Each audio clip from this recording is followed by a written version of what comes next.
Hello and welcome back to another episode of Hit Pause MCU, the Marvel Cinematic Multiverse podcast that really wants to feel shitty about you.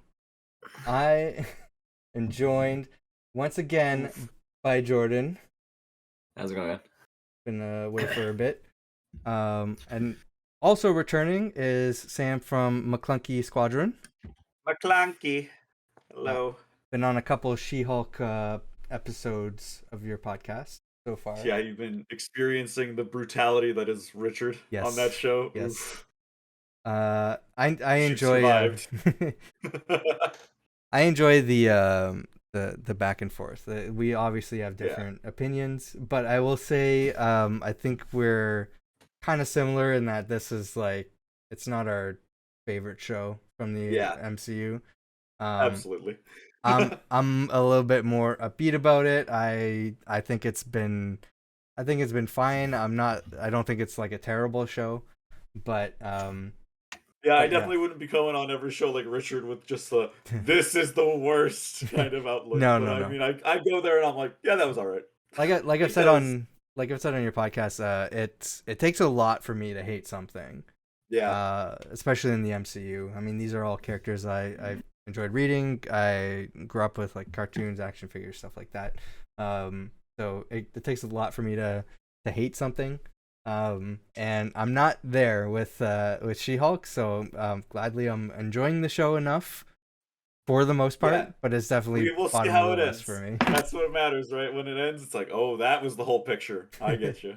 So Jordan has still not seen She-Hulk. There's too many shows out there right now. I kind of fell behind in the MCU. There are 4 shows out right now, at least that I am trying to keep up with. It is hard. Yeah, it is. Yeah. What are you currently watching? What am I currently watching? What did I just? I was watching. What's it called? What streaming service? Next question. I can't remember. I can't remember what the hell I was watching now. The one with some kids and they're treasure hunters. Why can't I remember that? It's on Netflix. Kids and treasure hunters. I don't know, but there's also like the Netflix. dragons, the new dragons thing from Game of Thrones. Yeah, House of the Dragon. That's one of House of Dragons. Yeah. And then there's the Lord of the Rings one. I need to start. Yeah. Rick and Morty came back. Man, see, I always wait for that to be done. So like I just then I'll binge it. I can't. I love it too much. So I watch it week to week. And Survivor just started, so I started watching Survivor again outside of of Disney stuff. It's hard. So like there's just a lot going on. So I get that some shows like She-Hulk are probably gonna go to the wayside for some people. Yeah, I'd say it's like lower priority for most people when you have all those different shows going on. Yeah. But I will say the benefit is that it's a shorter show, so it doesn't have the same length as those other ones. So it might be easier for some people just to like put on an episode real quick. But I'm still going in hoping to like it, and I'll probably think it's super cheesy, but I'll probably still enjoy most of it. Like, it's just I don't know. Miss Marvel was a little too. I'm almost 30, so high school stuff is like. It's hard to stay attached to. So like Miss Marvel going through her teenage stuff. You'll love She-Hulk because it's about a woman in her 30s. Yeah, it's unrelatable. Yeah. It's just that Miss Marvel was just like me and my girlfriend are both like, do you want to watch She-Hulk? And we're like, not until we finish Miss Marvel. And now we just won't get to She-Hulk because Miss Marvel, even though they have nothing to do with each other. So. Yeah. Well, you have about a year until the Marvels come out before you have to watch Miss Marvel. Like I don't know if it's gonna have any sort of bleed over into any of the other stuff that we know about yet. So I mean you got some time, like if you want to just jump into She-Hulk. I think, to be honest, I think She-Hulk's gonna be a more immediate sort of transition to some of the other stuff we have coming up.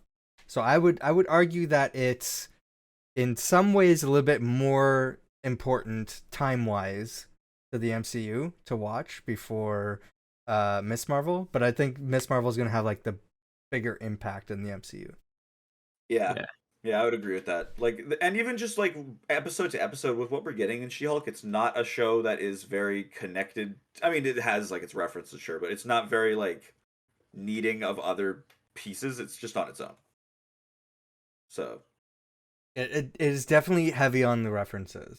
but references, but it like does like it. I mean, like people getting mad about a certain character being in the show and not having a good enough like. I'm trying to say this without spoiling anything, even, but like a character that's super small in the comic books that like gets shown in the show and people get mad about for like the portrayal of. I'm always like, yeah, like, but it's just gonna be a thing like that.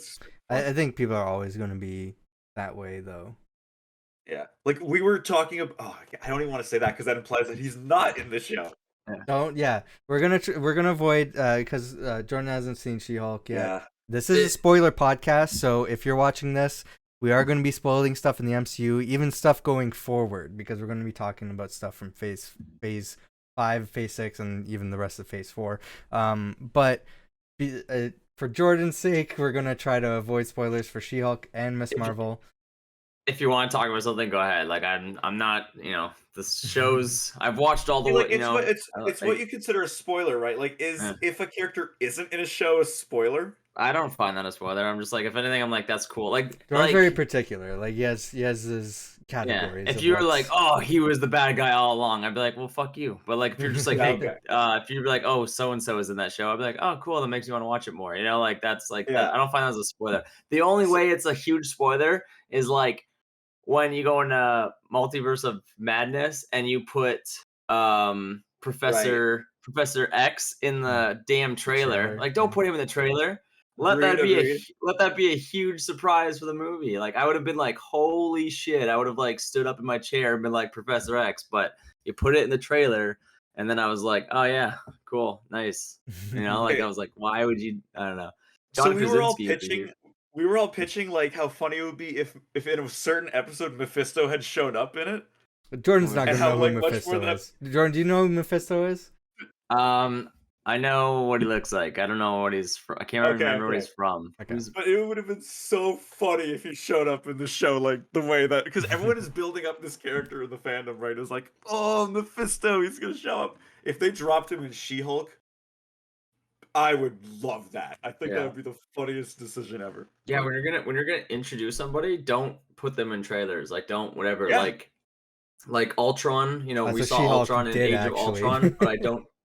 Like, I don't think they put Vision in the Age of Ultron trailer. That was they did at the very end. He opens his eyes. That's it. That's the only thing you saw Vision in. Right. Okay. And see, that's fine, because I'm like, what is that going to be? And then when Vision's created, I'm like, holy shit, Vision. So like, yeah, don't like that's why I don't like. I'm almost like Till's brother. I don't want to watch trailers anymore because they're like, here's the movie, and then we're gonna change the movie when you actually watch it. But you can get that color. Also, Outer Banks was the one I was fucking thinking of. It was the Outer Banks. Yeah, it's so good. So I finished all of Outer Banks, and I'm watching The Office again for like the 10th time. Man. So. Yeah, that's something you got to do every once in a while.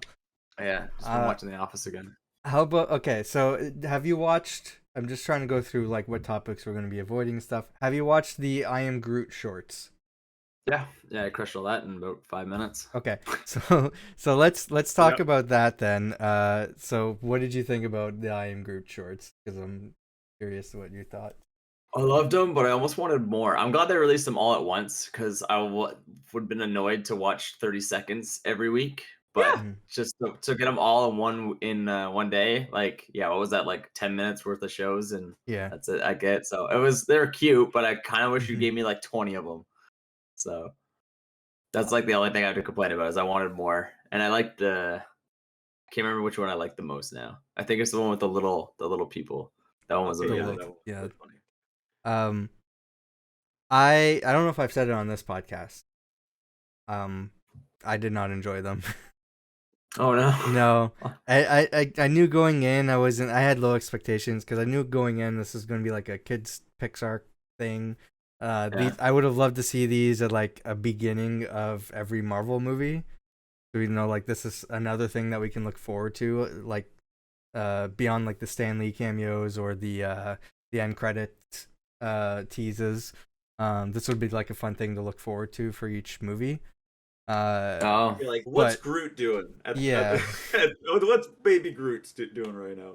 Yeah, but in general, I'm like, this wasn't for me. They're supposed to be set in the MCU, but they feel so disconnected. Where it's just like this seems like just like a side kids Disney Channel kind of thing, and I thought it was kind of pointless. I didn't really think it was that funny. There was like one moment I liked the most where he shoots that one character out of the airlock, and he's like, "I am Groot." But other than that, like I didn't really enjoy it. I love when he builds that whole thing in like 5 minutes, and then it gets destroyed, and then he throws his tantrum. Like that was my favorite. I was like, that was funniest. Yeah, I know. I was like, that's meme worthy, man. I was like, now every time I'm like angry, I just send that meme of just me throwing a tantrum of Groot. I was like, as soon as I saw it, sure. Yeah. No, I love. I thought it was good. I mean, I wasn't like, oh yeah, top 10 in the MCU, best show ever. It was just, I think extra. Disney Plus was like, let's throw something on there. But I think it would have been better if there was like 20 of them. Or actually, what you said is pretty cool too. If like every Disney movie or every MCU movie, you get one of those in front of it. That'd be pretty cool. It'd be weird though when you're like watching Winter Soldier, the Captain America 4, and then Groot's at the beginning of it. Like it doesn't really make sense, but. That's true. I guess that like I guess you could see it as a more like you could have him at the after credit scene, and maybe you just show like suddenly a scene kind of like the Stan Lee stuff where he's just actually around for the movie. Like now that like the implication that whenever Groot gets damaged and a bit of him like falls off, that maybe it'll become a different Groot. So like there are a bunch of baby Groots running around the galaxy or something. Like that could have been the direction they kind of went with this. Like that would have been funny. Well, canonically, and then you start up a whole saga called Groot War, and it's because there's so many Groots around. What I like about it is because we only saw baby Groot for one movie, and then he was annoying teenager Groot who was kind of useless other than one moment. So I like that they could just make a whole show. They can make a whole show now of just endless. Like you make multiple seasons of Groot now. So I'm like, okay, it's something extra for Disney that just add. So I mean, it was a very ballsy choice, I think, for them at the time to be like, baby Groot is done. We're moving on from him. You know what I mean? Like they were like, this was a one and done. You gotta eventually. Well, Baby Yoda is not following that lesson, right? He's gonna be here forever. Yeah, I mean that's a character that, lives for a very long time. And, fair enough. I mean, we only recently learned about their difference of aging. That's true. I mean, that's true. Didn't we already find out he's like 500 years old and he's still like a baby? He's like 50, yeah. But 50, maybe 50. Yeah. Still the implication. Yeah. So when Yoda's 50. Like, I've been teaching Jedi for like 800 years. I'm like, okay, so how is this aging about to work? Like, is he gonna grow really quickly suddenly? Yeah. Yeah. So he's a baby for a very long time, and then he just suddenly grows old. Yeah. Like, what's the implication? Canonically, Groot is the baby Groot is the son of the original Groot. So I don't think it's a situation where you're cutting off Groot's limbs and then there's an infinite amount of Groots. I think he's actually like spawning Groots. So so I don't think that's necessarily the case. But I mean, like if they were gonna try to get like a bunch of Groot shorts and like a thing, I think that would be the like avenue to go. To like explain away like kind of why he shows up in certain movies. Yeah. I don't know if you guys ever watched like She-Ra or He-Man back in the day, but at the end of the episode they would always be like, "Did you notice like the creature from this episode?"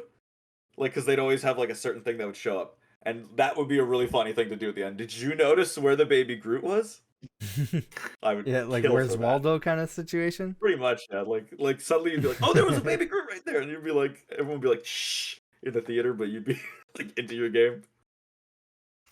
I don't know why it does this. I trying to like loop the playback of the slideshow here, and it used to work perfectly because we're all like viewing the same screen on the podcast here.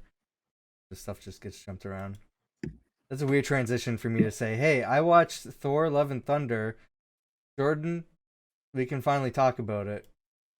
Yeah, let me switch to the right screen.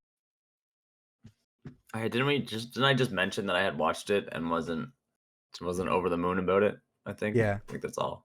But now we can have like spoiler talk. Yeah. But you don't want to talk about it, that's fine. What? If you don't want to talk about it, that's fine. What, Thor? Yeah. Was it that bad for you? It sounded like it was that bad for you when you watched it.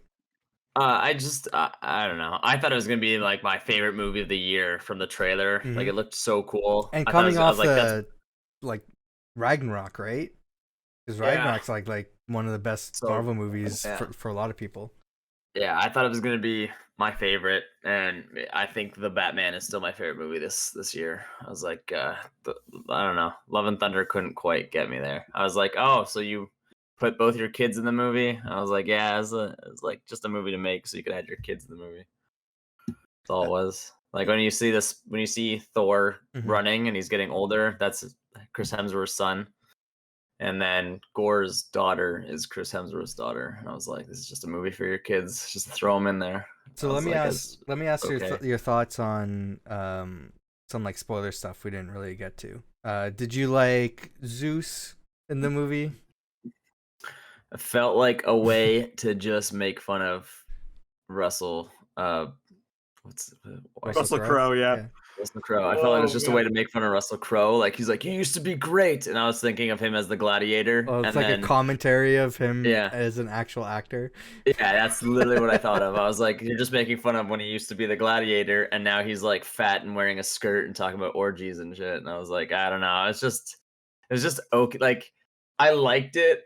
And it'll be cool where the ending of that was. If you watched after the cutscenes or whatever. Yeah, Hercules. Yeah, for Hercules. Mm-hmm. So I was like, that'll be interesting. But it just the movie. The only problem I have with the movie really is that it just jumped from scene to scene way too quickly, and I felt like I felt like they're like, oh man, this was a 3-hour movie. Let's just make it like an hour and a half, even though the movie's like 2 hours long or whatever. I was like, it should have been like 2.5 hours. I think long it was a short movie. Yeah. I completely agree on that front. Like it felt like it needed more. It didn't anymore. It's just like every time they're just like, okay, we're here and we have to get to there, so now we're there. And then like I'm like, why? And then like it's just a lot of things didn't make sense. There was actually a deleted scene with Zeus, like and Thor discussing like actually emotional scene between them, like talking about like the power of the lightning bolt and how it actually works. You know what I mean? Yeah. It was like it was something about like I don't throw the lightning bolt. It just I don't know. I can't remember it exactly, but it was a beautiful scene. Why wasn't that in the movie? You know what I mean? Like it's unfortunate. Yeah. Best part of the movie was Mjolnir, though. I was like, well, Mjolnir's fucking kick ass. I love that when he throws it, it like can explode and then like almost like heat seek people, and it fucking like seeks out people and slices them all up, and then just all comes back together. I was like, very cool.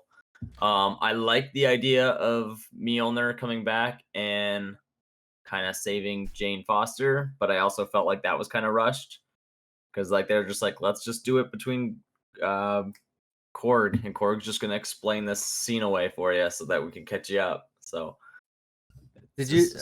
I don't know. How do you feel like they handled Jane Foster as Thor in the movie, but not also as Thor, but like the death and everything by the end? I thought it was okay. I'm disappointed because we probably won't get more of her. So that's what I'm disappointed about. But then I was trying to think about it. I was like, if you just made a Jane Foster movie, I was wondering like how well it would actually do. Because I'm like, it's just the same. She's like basically the same powers as Thor for the most part, it seems. So I'm like, it would just be like almost the exact. We already had four Thor movies. So I'm like, we're gonna make a female Thor. I'm like, now it's I don't know. I think we've seen it enough.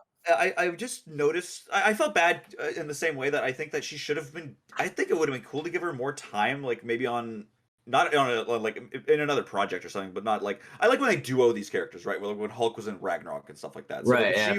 If she was in a different movie with other people, but then I think like, does Natalie Portman have the Marvel actor thing? Like, it doesn't really feel like while I was watching the movie, I just didn't really feel that chemistry or that like kind of energy coming off of her in the movie. So yeah, that's what I was thinking too. I was like, she's probably like, yeah, okay, I'll come back and be the mighty Thor, but she's like probably like, I don't really care that much about MCU movies, so she's like, I don't need to be any more than that. So it's probably let me one and done it. Yeah, it would be cool if we saw her like say, I don't know, we saw her in this movie and then like the next movie was like Age of Ultron and she was like in that and then she like died in that one or something. So it'd be cool if we got like 2 out of it, you know. Yeah. But it's like one, it just felt weird to introduce her and kill her off in the same thing. It's kind of like what they did with Quicksilver. I was like, sweet, Quicksilver, and they're like, all right, bye. And I was like, fuck, and I'm like, how great would that have been to see him fight Thanos and lose or something, you know? So Yeah, to be honest, like I thought they were going to keep the character around a little bit longer because I thought it was weird that they killed her off. Her being an iconic moment in comics. A lot of a lot of people made some comments about her being Thor when they made that transition. But I honestly thought the parts about her, like her cancer and everything, and the message around that about dealing with that and acceptance and all that stuff, I thought that was the parts about the movie I honestly like the most, aside from the visual stuff, like the really cool scenes, the fight scenes and everything. Like I thought there's a lot of visually cool stuff in this movie, but I do like how they handled that character for the most part in this movie. Who knows if we have more multiverse stuff later with like everything with Loki and stuff, that maybe she'll return for a minute in some show or some movie where she helps fight something. I don't know. Or maybe again, also like a problem that I had with this movie, and I get that this is me bringing my own like ideas into it and being like, oh, that would have been better. But like when they announced that this is like the multiverse saga and we're doing all that, I figured immediately, okay, well, this Thor is going to be like from she's just a different multiverse one. We're not going to go with our Jane Foster. No. She's just somehow been popped in here. But it feels like the multiverse saga isn't really going to be anything until later. So I mean, I don't know. I think the multiverse saga, even before they announced the multiverse saga, we knew about the multiverse, and I kept saying like, not everything is going to be multiverse.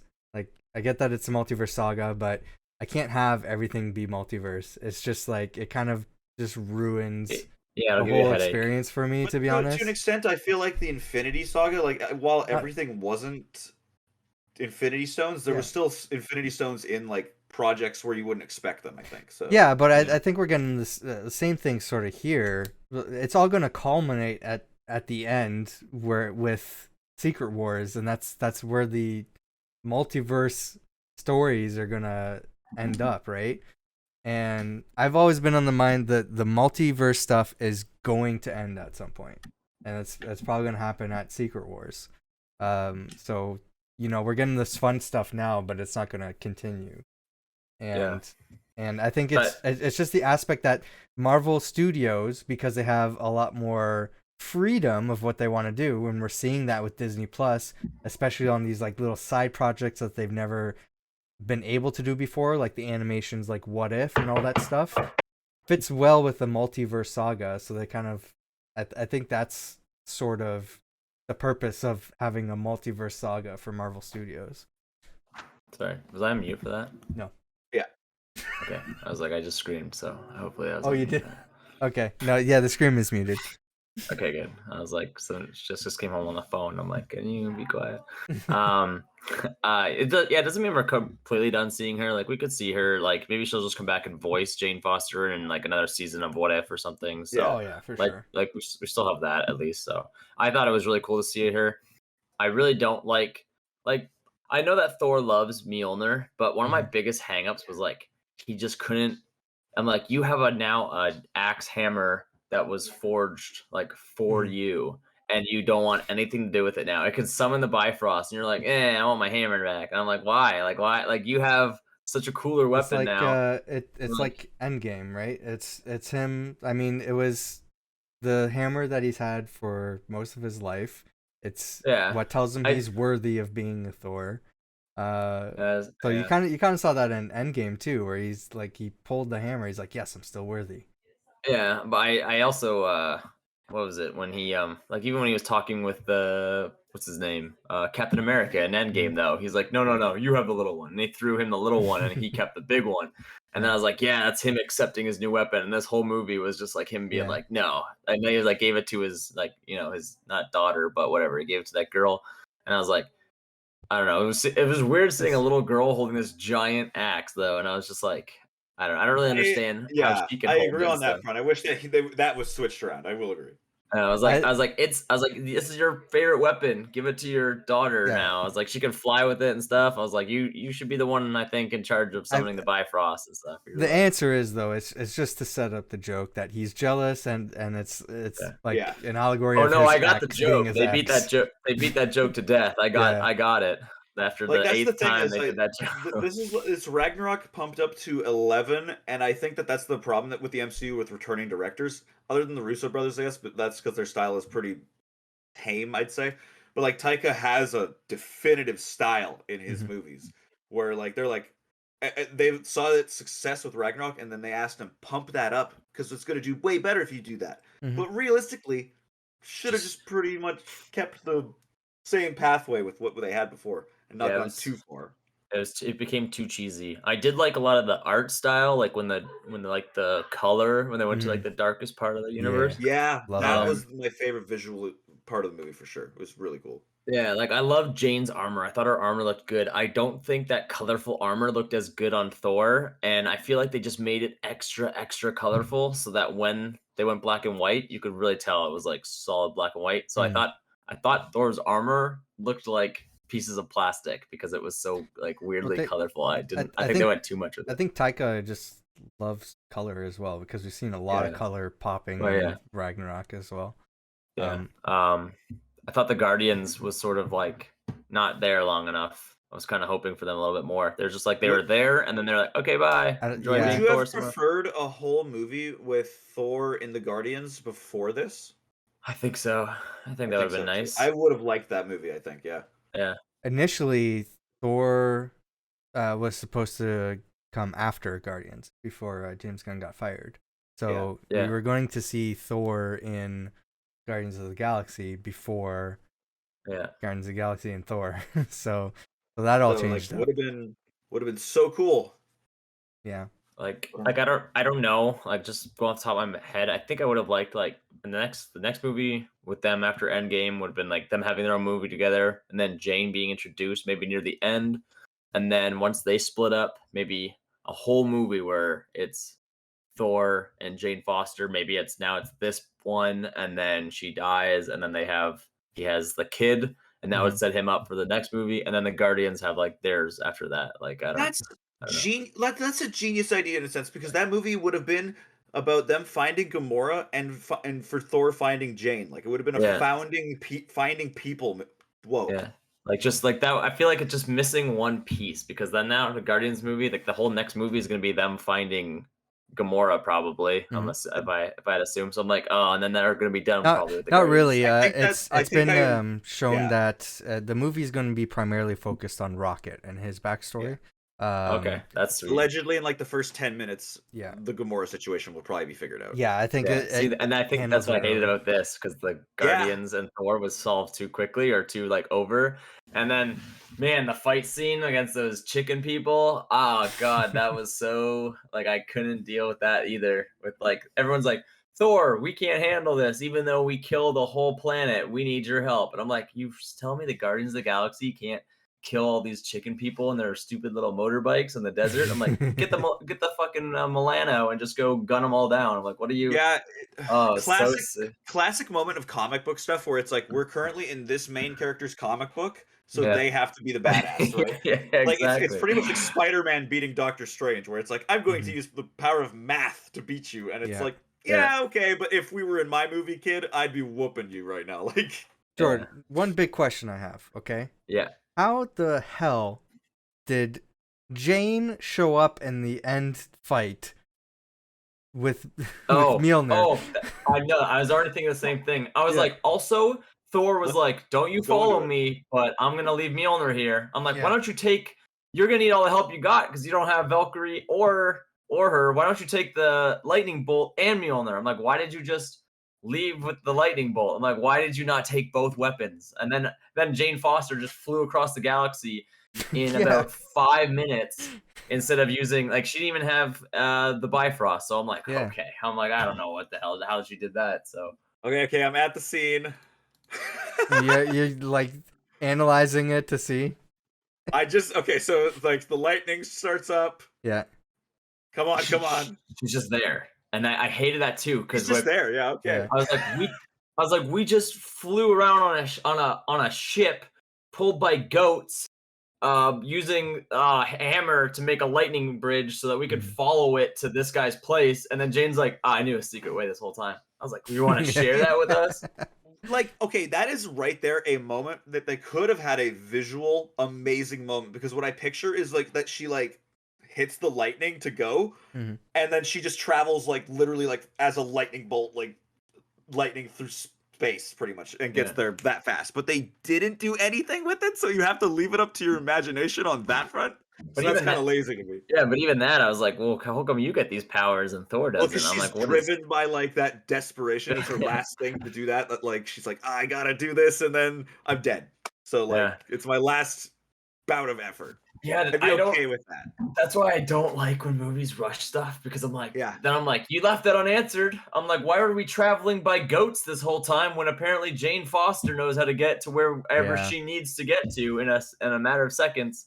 I think that's bad. How do you feel about the whole thing in a general sense with Gore's mission to get to this wishing place, eternity? Eternity. Which, by the way, I just want to say looked awesome, because I'm familiar with Eternity from the comics, and it's that like I don't want to say character, but that whole like concept of an embodied thing looks so cool in the comics, and they translated that so well in this movie. That exact scene where he finds eternity looks exactly like a place in Destiny. They have this place where you fight things. I was like, this is like an exact location on Destiny. I was like, this is crazy. I played this. Yeah, exactly. That's exactly. I was like, this is. I know where this is. This is with the. I can't think of the name of the people now. The wizard from the moon. Also, why were we traveling by a boat and goats the whole time when he has the Bifrost? Why didn't he just beam us across the universe to where they needed to go? Anyways, like, why did it's also fan service, because a lot of people, because those goats are iconic in the comics as well. Everybody talks about how Thor has goats, and like, where are the goats in the movies? So this is their way of introducing the goats in the movie. They're like, finally, we did the goats, and now everyone's like, God damn, I didn't want the goats. Yeah, I don't know. I just thought it was weird. It would have been. I think it would have been cool. I don't know. I don't even know.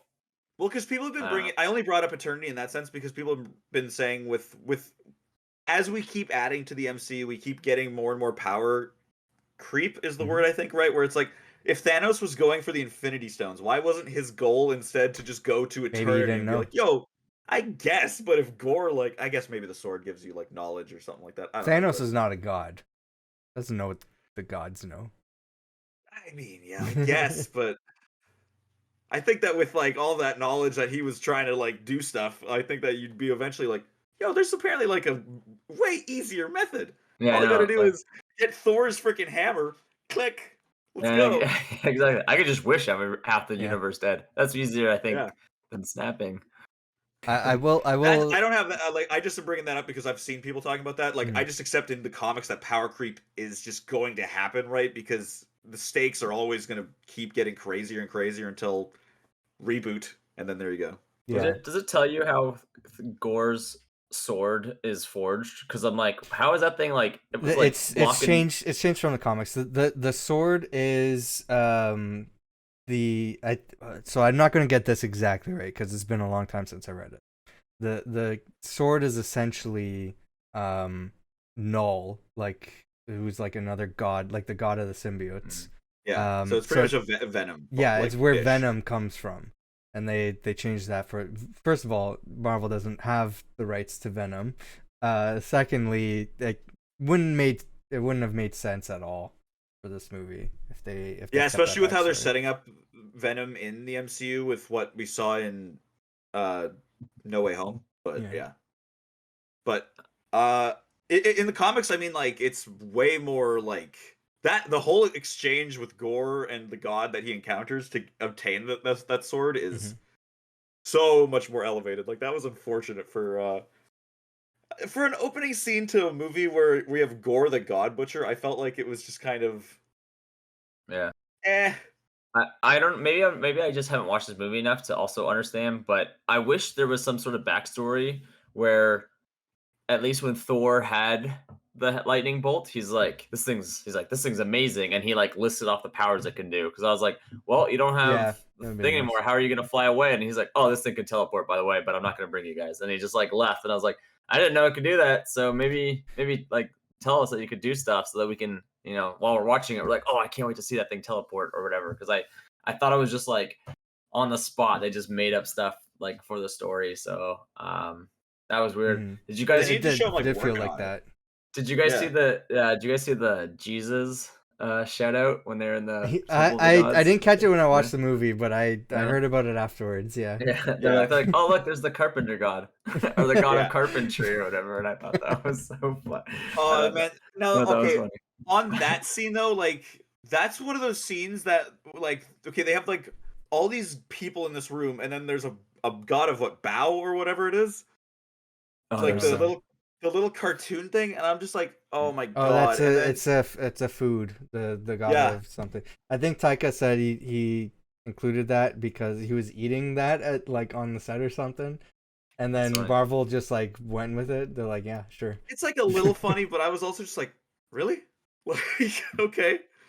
And I was really hoping that scene was gonna go somewhere with Gore like showing up there, but that scene just was nothing. Like you're saying earlier, it was just kind of make fun of Russell Crowe. I don't like that no other gods like join them. I was like, oh, it's just gonna be Jane, Valkyrie, and Thor. You guys don't want to maybe pay another cast member? It kind of made that that whole. I was like, there's like 100 worthless. I was like, there's 100 gods here, not one. We're not gonna pull like one other cool character and be like, I'll help you. And they're like, oh shit, that's Hercules. I know they introduced Hercules later, but like that'd be so cool if they added like something else. Oh my god, it's Sobek from Egyptian mythology. It's a giant crocodile guy. Let's go. Yeah, just something like that. I thought that'd be so cool. Like, oh, it's the pasta monster and whatever. There's something. What's that pasta god? That's a fake religion now. Whatever. Just something. The flying spaghetti monster. Yeah. Just something, and then like that, just pick up something else that I think I don't know, that would have been cool to add for like 5 minutes. Even if he died, at least somebody joined the team, but literally nobody joined, and we lost Korg, and I was like, this is stupid. How'd you feel about that in the first place? Like that we lost Korg, but he's a face. He's still. I don't. Yeah, but he's back alive at the end because him and Dave have a kid together. Yeah, I really wish that they had and I love Korg, but I really wish that they had just killed him. Like that. For how cheesy the movie was, I was like, if you at least kill somebody off, I was like, then I could be like, all right, at least you killed somebody off. But then Korg's like, oh, turns out I'm ahead now, and I was like, all right. Well, wow, that had no weight to it at all. Then exactly right. I was like, I hate that. I was like, I guess you killed off Jane Foster. So there's that, I guess. True. That scene was kind of useless because I from the trailers and everything, I felt like, oh, Gore's going to show up when they're trying to like go to see these gods, and he's going to start like killing everybody. Yeah. Obviously didn't happen. So the purpose of the scene was for Thor to reach out to the gods like Gore has, and then them saying no, like Gore, to try to have that same sort of character I dynamic, get that. but I get that part at least. That made sense. At least they didn't really do that well though. No. Alternate universe where this movie. At least we saw Thor's butt. Yeah. Which I think that was CG because I was watching the behind the scenes. Really? Yeah, he was wearing boxers. See, they can't even give me that. Jesus Christ. And the tattoos, I think, were all CG. The only thing you had going for you to make it a 10 out of 10 movie was Thor's butt, and they're like, no, we CGI'd it. I'd be like, that's it. How would you guys feel about an alternate universe where this movie came out and Gore, at the end of it, actually kills our Thor, and we transition to another Thor movie pretty much later down the line that still has Gore as the bad guy doing his thing, but then Jane Foster has to overcome it and beat him. I was already accepting. Yeah, we might be done with Thor in general, so I probably would have been fine with that. I was actually. That would have been so cool to me.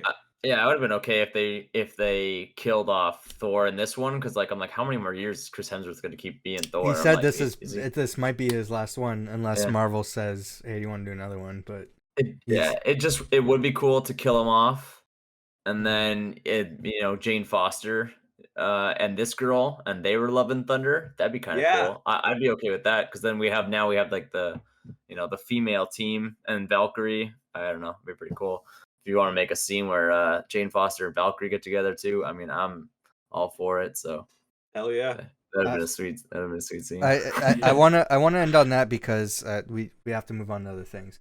But the kid, I don't know if you are all in agreement, but for me, 100% going to be in a Young Avengers movie.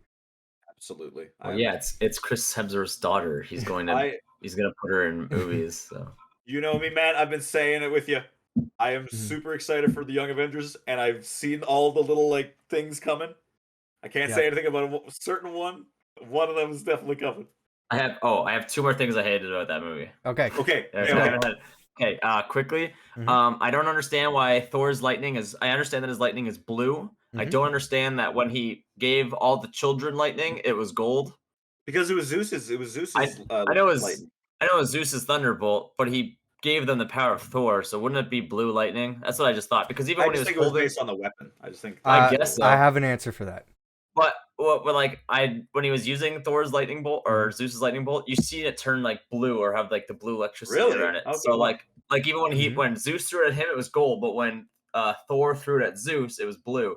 Like the whole bolt wasn't blue, but it had like blue lightning with it. I'm pretty sure. Then I do kind of man, that would have been a nice little touch. And then I was like, wait, is it maybe it's only because it's Asgardian kids? But I was like, you could bless people with your power this whole time, and you've been letting Hawkeye and Black Widow go in with fucking useless weapons for how many movies? I'm like, why didn't you bless them with some powers for a little bit? Power creep again. Exactly that. Power creep. Because they have to do a thing where they're like, this is cool in this very moment. It's simpler. It's Star Wars.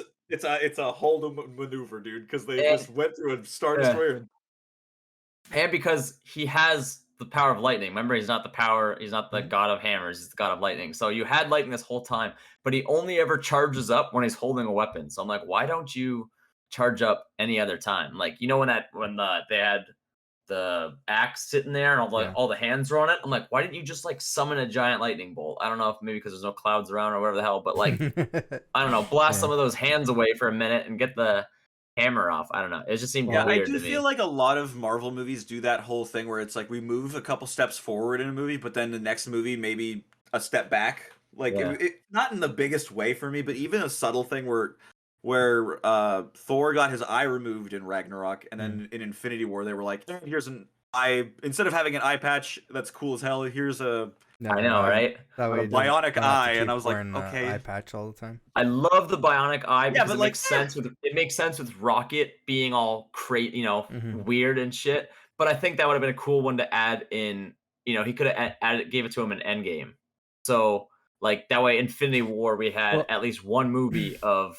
I just want him to be reminiscent of Odin. Is my I know. Like, that's where he goes. I think it's just because I think that eye patch is CG. They have to do the CG all the time. I think they're trying to like avoid. This is why I bring up characters don't wear masks and stuff and helmets and stuff. Like we see the characters in this movie wear helmets a couple times, but then they like fade away from like some sort of Asgardian nanotech. On Thor, I will say I didn't like that. That's CGI on his face. I didn't like it either. Yeah, but the answer to the lightning color question is simply it looked cool. It looked cool just for gold. Yeah, that's what it was. Because we see that all the time in the MCU. It like going back to WandaVision, the witches have the purple magic or the blue magic, and then Agatha had the purple magic. Is because they're just trying to differentiate the different characters having magic. They're like purple looks evil, let's make it purple.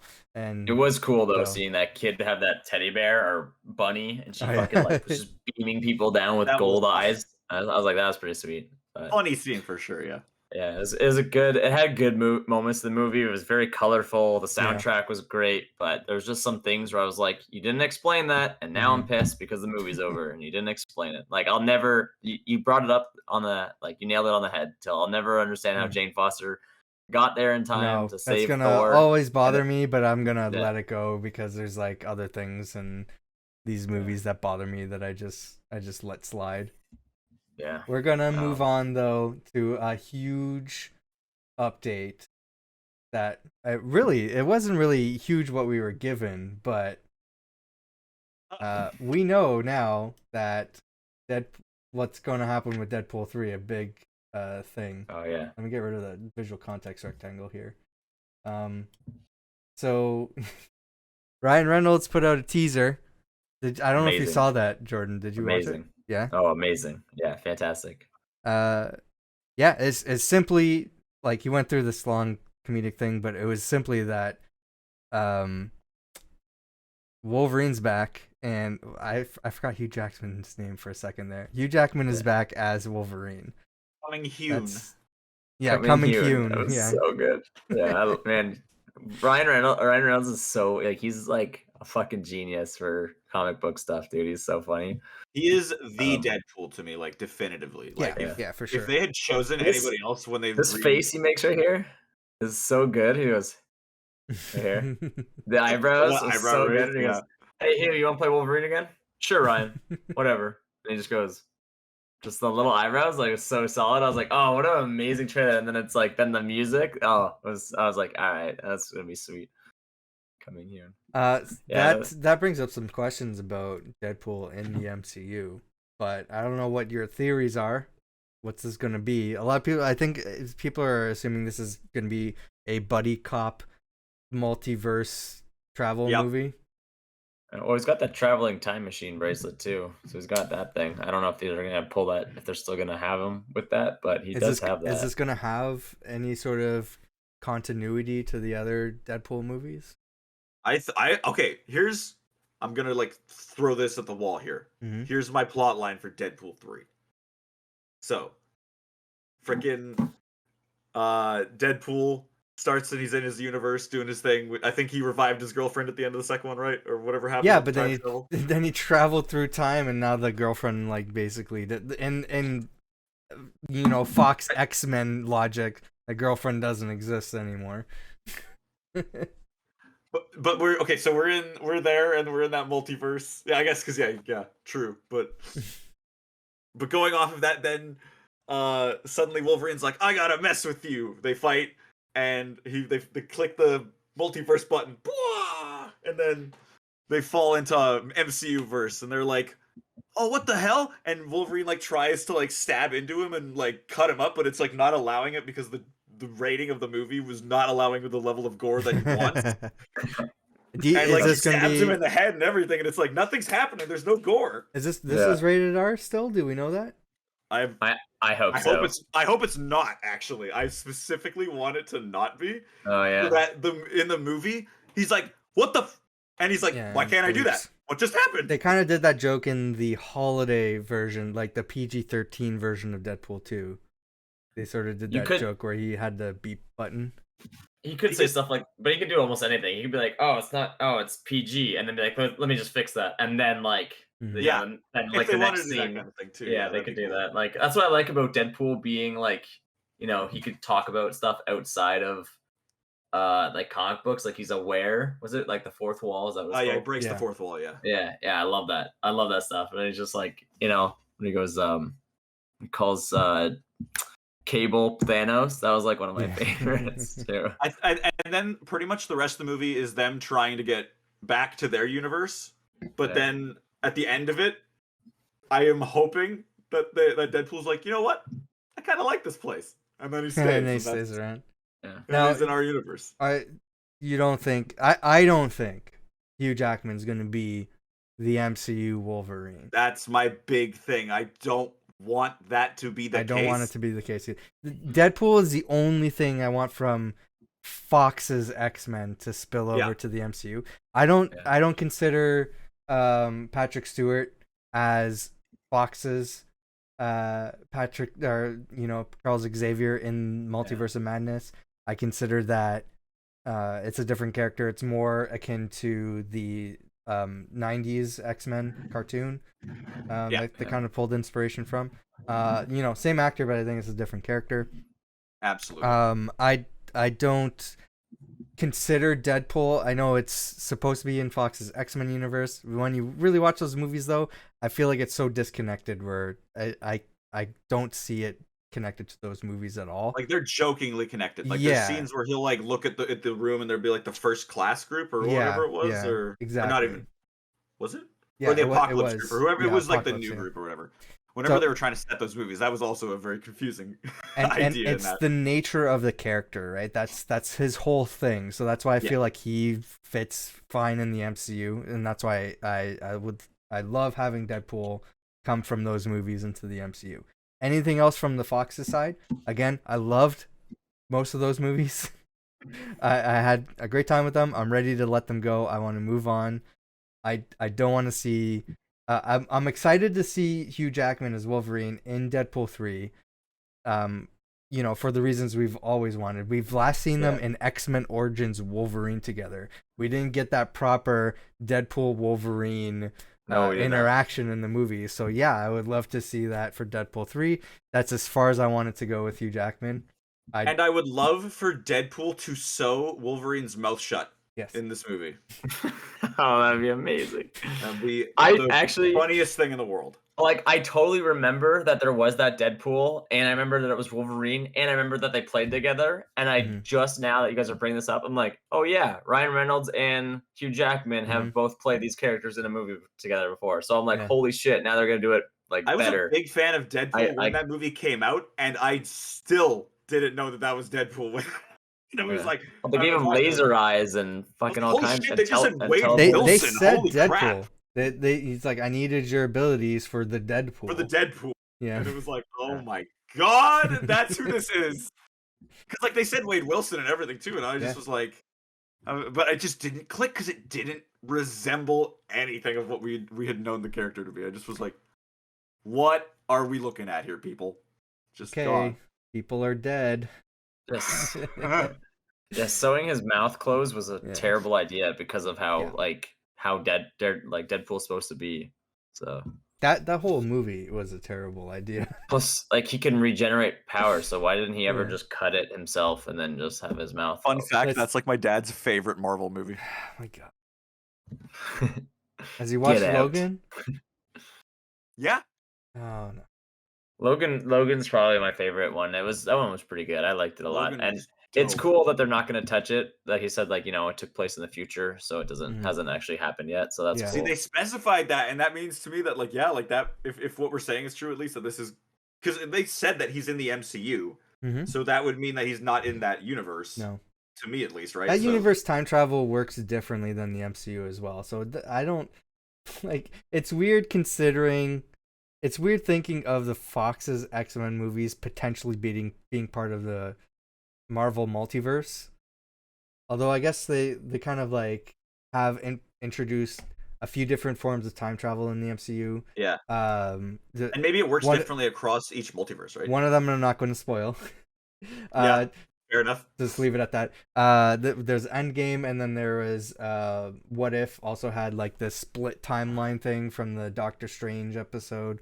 So I guess if we're playing fast and loose with time travel in the MCU, then the Fox movies can exist in the multiverse, but it's definitely a different form of time travel. Well, especially if like the Spider-Man movies do as well. Like, I feel like then I'm open to all of it at that point, where it's like, well, sure, all these Marvel movies are just, man, that sucks for the Fantastic Four 1990s universe. That'll be what I want to see. I don't think that's what's happening, but I think that's a fake rumor. But oh man, let's move on to some other big stuff happening next week. As of recording this, we're gonna get the Halloween special, Werewolf by Night. So I don't know if Jordan, have you seen the trailer for Werewolf by Night? No, I have not. Yo, are you a horror fan? Yeah, I love horror movies. This is Marvel. This is a Marvel thing. Yeah, Werewolf by Night. Oh, okay. I think what character is this? You told me, Till. Man-Thing. It is. Oh, it's Man-Thing. Oh, sorry. That's going to be the next topic. I saw that video come up, and I was like, that is hilarious. So Werewolf by Night is just, it's a werewolf. I honestly don't have much else context beyond that.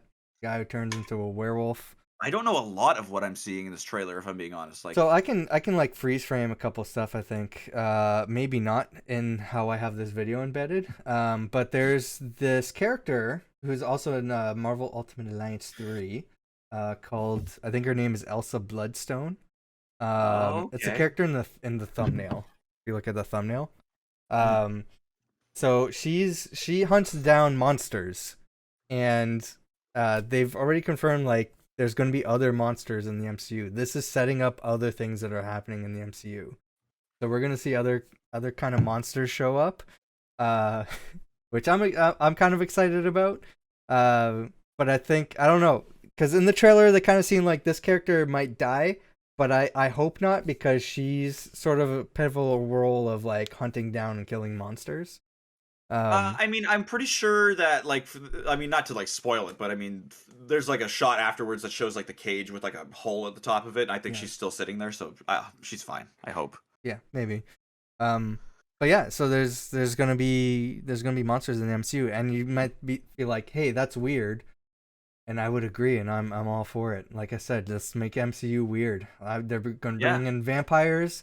They're gonna bring in monsters. Let's do this. I'm all for this. I don't know if I would say monsters are weird. I love that stuff. I think it's just like all about like it's the setting in the MCU. With the gods.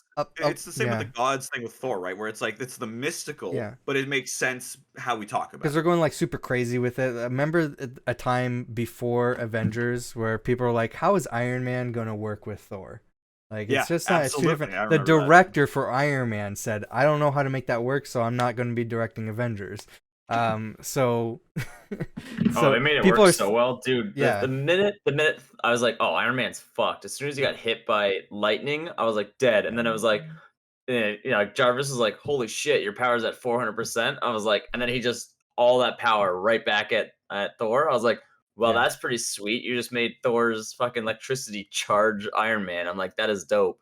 Plus, technically, he's not just a man in a suit. He technically created a new element.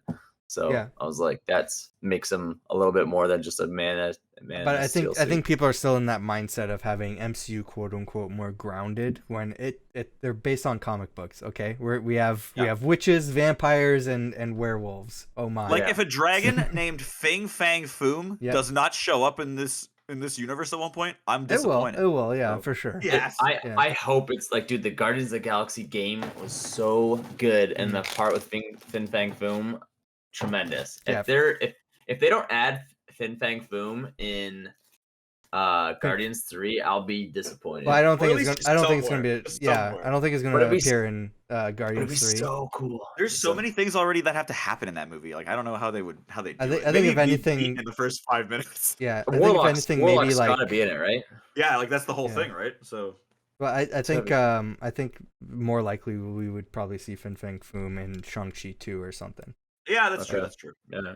So we said that. I thought he was the dragon at first. Yeah, well, a lot of people did because it was in the trailer. Whoa! They're like, "Oh, it's Fin Fang Foom," and then I think it was the director. He's like, "No, it's a different dragon." Okay. Yeah. I think it'd be cool if we had. So what do we have so far for Guardians 3? We're gonna see Warlock, hopefully. Yeah. What do you want me to spoil characters? Rocket's whole backstory. And hopefully something about Gamora. Hold on. We have Baby Rocket. That's important, okay? Oh, okay.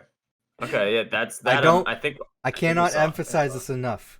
We will see Baby Rocket in Guardians of the Galaxy 3. That is amazing. And I had never really thought that. I never considered that Rocket was a baby raccoon of what he is. I always figured that experiment happened and he just was a man raccoon. You know what I mean? Like, yeah. Well, as part of the story. So again, we're spoiling Guardians of the Galaxy Volume 3 before it's out.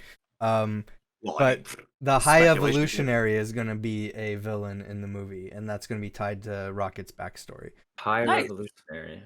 Yeah. I don't think I know that. Evolutionary. I don't think I know that guy. Yeah, and then also Adam Warlock as well.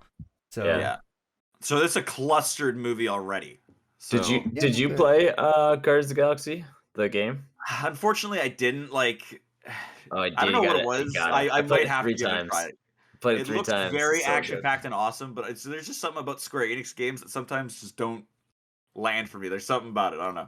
I think the story was so good to me. The gameplay I had fun with the whole time, and the like you play as Star-Lord and you get to control everybody's powers, so you can like have Groot like hold a bunch of people down while like Drax jumps on him and stabs him a bunch. So like you get to like make combos and stuff, and it's really fun. The story's great, and like the banter between the characters, like it felt like well written. Yeah, it was so good. It was like watching a movie. Honestly, a lot of the voices I thought all the voice actors for the whole cast was well done. Everything was like fantastic. Like Rocket, whoever voiced Rocket was almost like on par with Bradley Cooper. I'm not used to hearing Groot laugh, so that kind of threw me off. Yeah.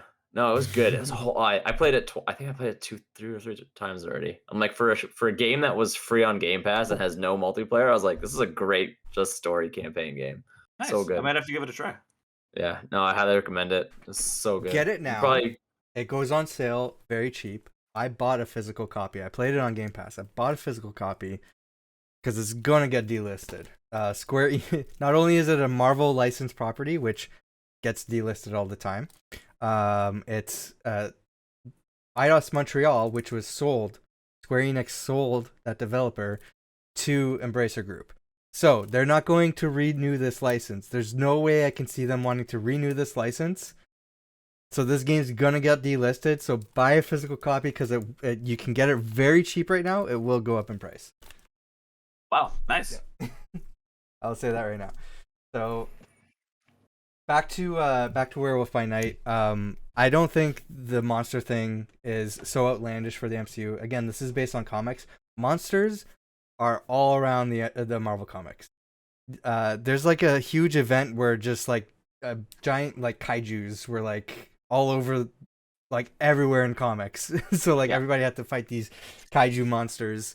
I just find that to be such like a crazy complaint in a sense when we already have in the movies in the past like fought. I guess they've been aliens and stuff like that, but like I just mean that like you look at them visually and it's like, could you not believe that even maybe an alien landed on Earth and was interpreted as like a monster or something like that, and that's where that came from? You know what I mean? That kind of thing. Mm-hmm. Kind of like what people say about ancient aliens right now, but I mean, yeah, we're like anything is in the realm of possibility in the MCU, now. Yeah, because we already had a Hulk fight a giant wolf, so I mean, it's not gonna get much I mean, I'm like anything else. I'm like, it's just an alien, or it's whatever. Magic and time travel and everything, so everything's kind of it all makes sense, all on the table. It all works. What we missed when we did the first reaction to the Werewolf by Night trailer, we missed Man-Thing, and we talked about Man-Thing in the previous podcast before that. Let me get rid of this. So yeah, we got they're bringing him in. So we got a clear picture of him in the trailer. We didn't see him because it was like for 1 second. So yeah, he's going to be making an appearance in Werewolf by Night. Have you guys seen the Man-Thing movie?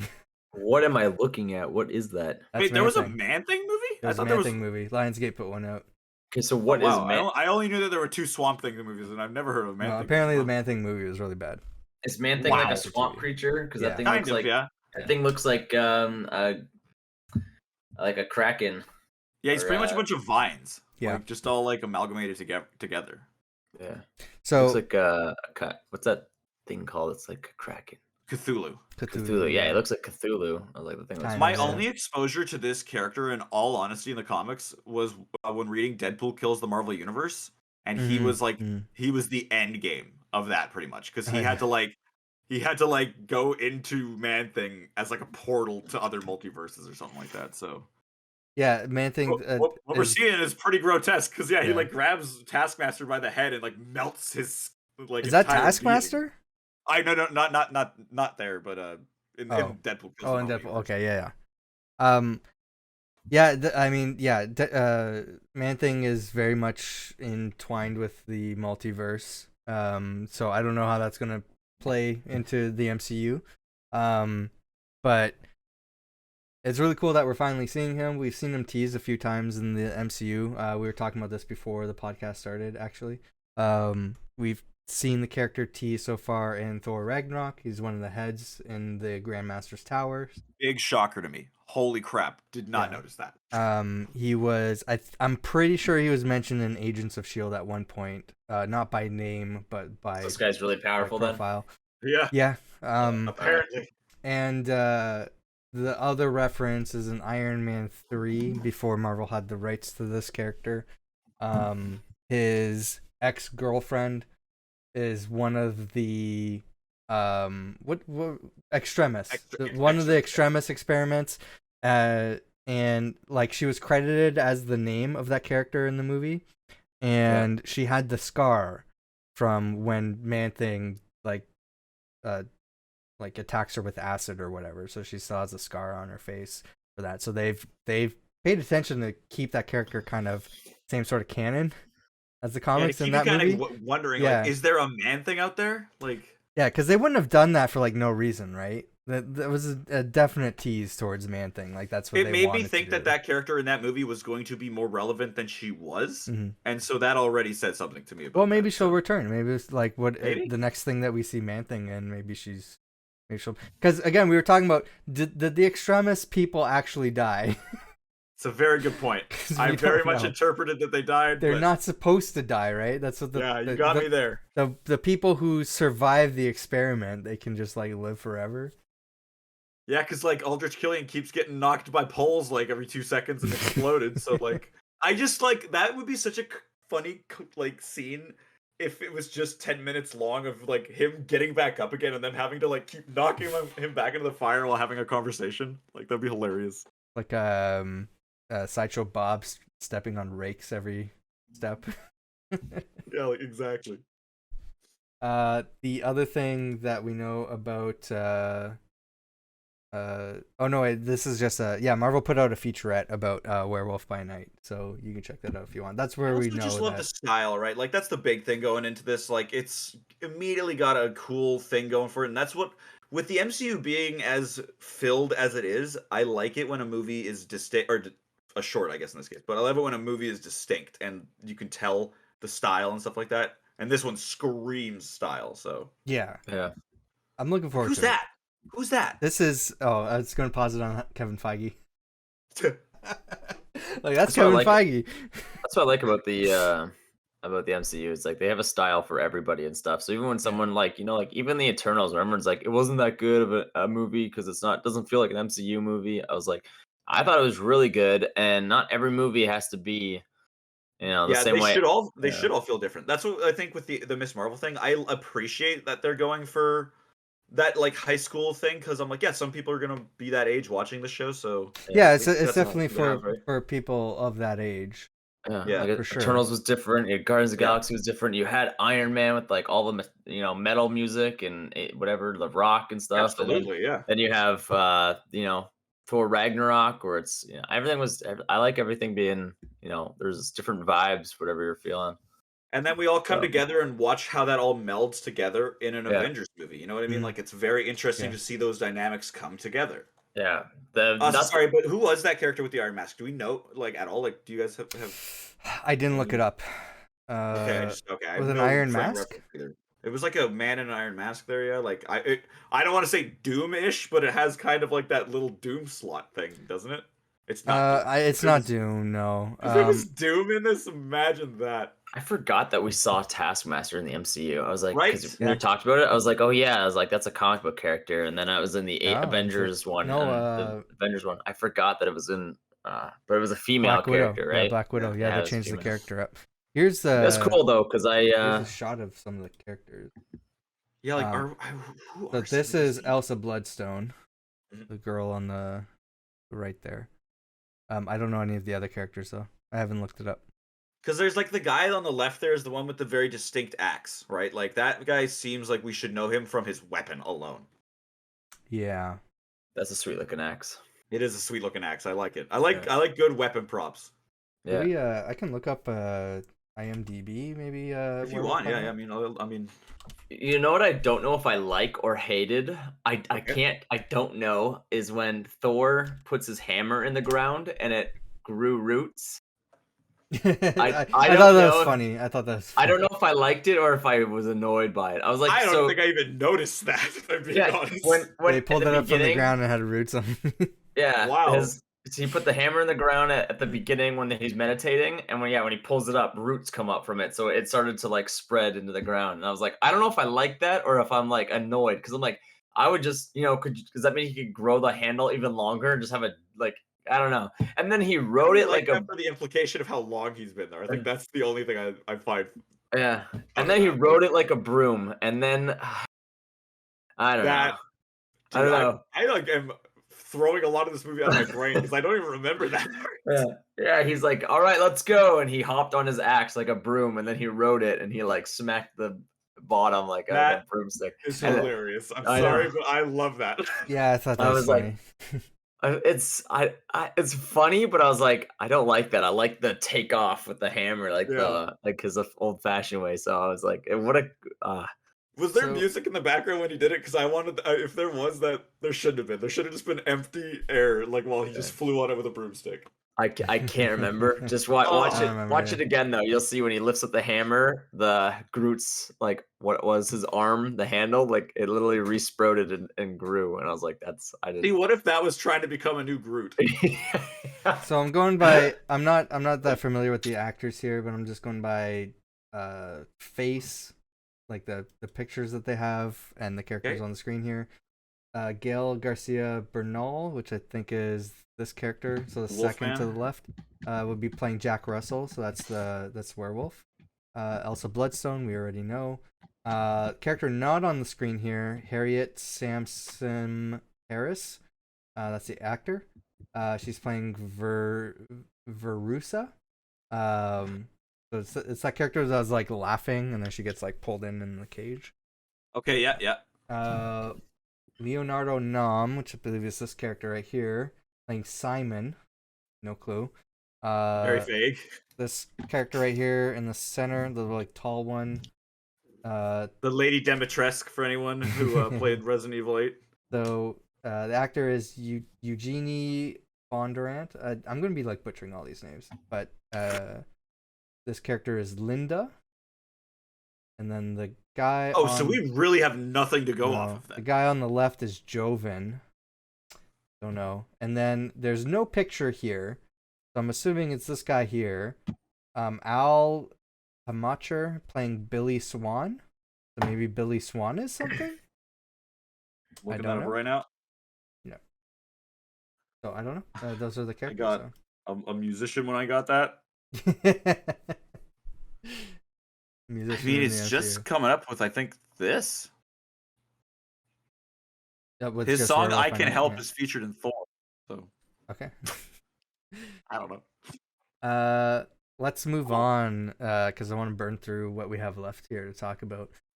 We got a lot of news about Black Panther: Wakanda Forever.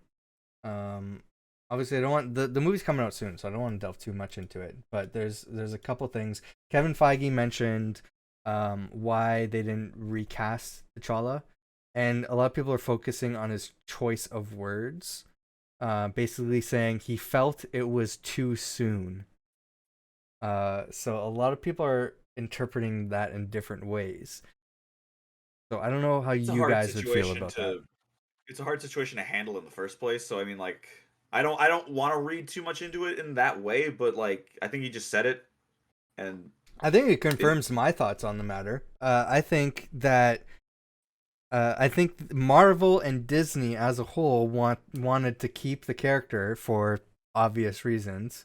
Yeah. And I think it ultimately came down to a directorial choice to not recast. Whereas I think once Ryan Coogler's done with Black Panther: Wakanda Forever, if Marvel so chooses that they want to reintroduce the character, which I don't think they're going to do, because it seems pretty clear to this trailer that T'Challa is probably dead in this universe. But if they wanted to bring back the character of T'Challa, if they wanted to in the future, Marvel and Disney would be open to doing that. And I think it was just the directorial choice to end it, or to close that discussion there. Well, I feel like that's the best way to go, honestly, too. I way more respect the director's decision to do that rather than the studio's decision to try to recast right away. Yeah. I still think what they should do is just say that after the Earth got devastated for 5 years, and after that the whole scene from Black Panther 1, when he was all mad at his ancestors for not opening up to the world, and he was like, I'm gonna be different than all of you. I still think after with that, and then everything that just happened for 5 years of whatever, I feel like it would just be cool if he was like, you know what, I'm gonna be a king now to my people and help with what I can to fix Earth. And then somebody else, let's just say Shuri, became took the role of Black Panther, and then she was Black Panther for a bit. Blipped as well. Yeah. Yeah, but no, yeah, she's blipped. But like, you mean like, what do you mean? Were you saying like that this happened while the? No. I'm just saying after, like after Endgame, like after everybody's back. Oh, okay. T'Challa, like instead of killing off T'Challa, just say, I've just fought aliens. My ancestors fucked up stuff for a while. Then everyone was dead for 5 years, and now the Earth's got to recover from that. I'm just gonna be the king and try to help, do Earth stuff for a bit, and then maybe Shuri's like, you know what, I'll be Black Panther, or somebody else can be Black Panther, but just don't kill off T'Challa, and you don't have to say he's the new king. Whoever this other person is, he can just be like, I'm T'Challa's chosen Black Panther to represent Wakanda now and help out. But that way you're not killing off everything Chadwick Boseman did, and you can just, I don't know. I just want to know that Chadwick Boseman's still alive. So I don't like the idea of killing him off. T'Challa's still alive. Yeah. Well, both. Yeah. Both. There are two different sides to that, and I do see both with what you're saying.